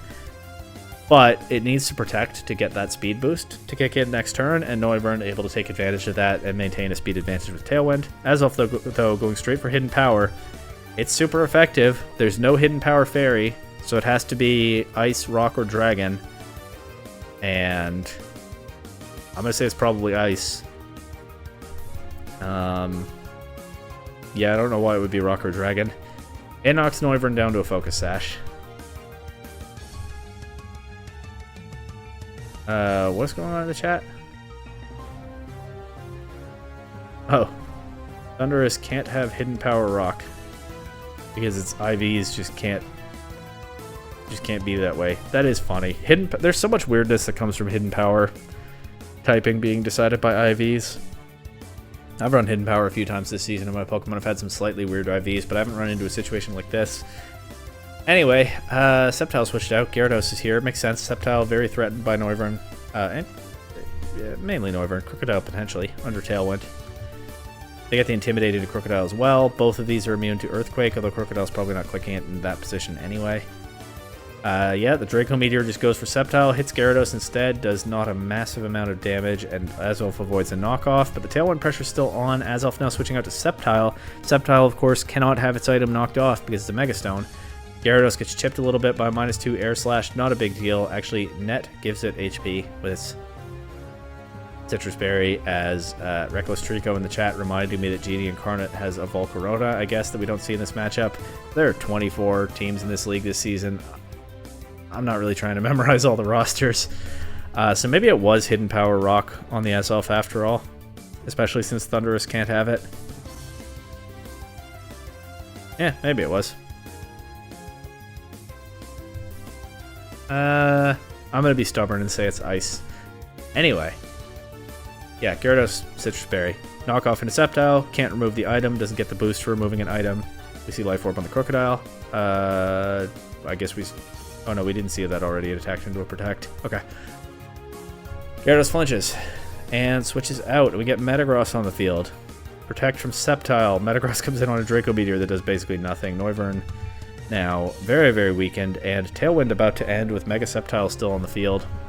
Rock Slide's not going to do much to Metagross either. Mega Sceptile will finally have that speed advantage now, but Noivern protects around it, and so is Crocodile. Going to scout what the opponent does. Speed advantage against Noivern not that important if Metagross is going to take it out with a Bullet Punch anyway. Sceptile then free to go for Energy Ball into Crocodile, but Genie Incarnate scouted that. Now we'll see how they react and what kind of read the Snorunts make to play around to that. We see Pikachu Bell switch in and Mega Gengar. Pikachu Bell resisting the Bullet Punch, not taking it very well, but not knocked out by it. And Gengar, similarly, taking some damage from the Energy Ball, but resisting it, so no KOs for the Snorunts as they went for the same play again there. Gengar will Mega Evolve and presumably trap these two on the field unless it's Shed Shell Metagross. And it'll protect, avoiding a Bullet Punch. And a Dragon Pulse double up. And Pikachu Bell... You know, I was going to pause and say it, but I was too slow. But, yeah, free to click Icicle Crash and take out the Sceptile. We saw that one coming at preview, right? Azelf here protects. But Pikachu Bell breaks it with Feint, and now Gengar is free to Shadow Ball the Azelf and knock it out with a crit. And Metagross did not go for Bullet Punch this turn. It went for Zen Headbutt into Gengar and added insult to injury by missing. That's rough, especially after that Mamoswine performance in another set. Metagross almost taken out by Shadow Ball. Gyarados is taken out by a Wild Charge. Lands the Zen Headbutt this time, takes out the Gengar, but Snorunts are down to just Metagross, and somehow Genie Incarnate still have 3 Pokemon left. That Noivern never got knocked out. And so Pikachu Bell not able to close this one out as it gets taken out by a Bullet Punch, but that frees Crocodile to land the winning knockoff and reveal that it's Assault Vest Metagross, which is also more information for them to take to the next game. So... yeah, the Snorunts did a good job playing around the Tailwind and getting Metagross and Sceptile into position. They looked very threatening, but then Mega Gengar and Pikachu Bell both switched in and pretty safely and just kind of went nuts from there. So let's see if the Snorunts can find answers to all these Pokemon next time. This time in Game 2. Certainly not easy. And making it yet harder, we get the classic move from Genie Incarnate of leading with the other 2 Pokemon that we haven't seen yet. Camerupt and Bronzong suggesting a Trick Room mode. We got Persian and Azelf on the other side, so there could be a taunt coming out from something. We know that Azelf doesn't have Hidden Power Water because his Hidden Power type has to be Rock, Dragon, or Ice. So it's not just going to delete the Camerupt with that. Persian could have some random water coverage, but Camerupt will Mega Evolve. It's just fake out Persian into Bronzong, so denying the Trick Room. Shadow Ball into Bronzong does some damage. Camerupt, though, I guess reasonably knowing that the opponent will target the Bronzong. Free to just throw off a Heat Wave. Doesn't knock anything out, but gets very close to knocking 2 things out. So without even Trick Room up, Camerupt is doing a lot of damage already. Bronzong now switches out to Crocodile. Still no Trick Room on the field, but the Snorunts still not wanting to let it go up. Just focused on removing this Bronzong. No attacking into the Camerupt so far, as Self Shadow Ball does not much to Crocodile. It does get the drop. Persian Icy Wind will weaken the Crocodile quite a bit, but it still doesn't do much to the Camerupt. And Camerupt can take 2 KOs if it wants them. It's Eruption. Okay, they played it safer turn 1 with Heat Wave, which would not have its power weakened if the Snorunts did attack Camerupt. But now, with the Snorunts clearly focused on the Bronzong, and more importantly with both Pokemon at low HP, so it doesn't really matter that much if Eruption is weakened. Now you take the perfect accuracy over the imperfect accuracy of Heat Wave. 2 quick KOs there, but now Gyarados and Metagross are here. Gyarados very threatening into Camerupt when no Trick Room is up. It also gets to intimidate the Crocodile. Let's see if Gyarados can turn this game around. Bronzong switching back in. Gyarados just protects so far. Metagross Iron Head doesn't do much to Camerupt, but it will weaken it some, which will weaken the Eruption some. Metagross still probably gets deleted by that move. But maybe they thought Camerupt would switch out. I think that would be a pretty reasonable choice. But instead, it doesn't do anything. It flinches. Don't know what it went for there. Probably a Fire-type attack to get rid of Metagross. A little bit unfortunate for Genie Incarnate that they didn't get to do that. Gyarados Waterfall misses the KO on Bronzong. I'm not really shocked considering how well Bronzong took the Shadow Ball earlier. Bronzong is a bulky Pokemon. Let's see if they doubled into it with Metagross. They did. Iron Head knocks it out. Snorunts get the KO, but they've now targeted like 6 attacks into that Bronzong slot in 4 turns. And so Camerupt once again free to just throw off its own attack. It's Heat Wave. The difference in power between Heat Wave and Full Strength Eruption showing here as Metagross is not knocked out by this. But it takes a lot of damage, and now Pikachu Bell honestly is looking hard to stop. Bullet Punch doesn't do much to Camerupt, but more importantly, Wild Charge takes out the Gyarados. And now Camerupt is free to defeat the Metagross with an Earth Power. No risk of a Heat Wave miss, but even if Camerupt had somehow dropped there, unless it's Earthquake for Metagross, it could have been Earthquake from Metagross, right, next to Gyarados. And then you lose your Gyarados first, but you get that big damage into both Camerupt and Pikachu Bell. But I guess if Metagross had Earthquake, it probably would have shown it by now. And yeah, how often do you say this? Pikachu just put in a ton of pressure by the time it hit the field. Genie Incarnate never set the Trick Room, but the Snorunts worked so hard to deny the Trick Room that Camerupt was able to do tons of damage and get some KOs, and then yeah, Pikachu Bell, of all things, able to just clean up. And so that would be the end for this week, except I still have to go back and record the last Pool A set that was played while I was recording this. I don't think the outstanding Pool B set has been played. I don't know if or when it will be, so I'm going to go back and I think I'm going to insert it into the middle of the video. So as far as I know, it's not the end for me, but it is the end for you. That was week 5 of the Prismatic Draft League. 3 weeks left in the regular season. Still a lot of room for things to be shaken up, but the playoff picture starting to become clear. The emergence of a metagame with Sky Drop popping off in earlier weeks and now Gravity is super fun to see.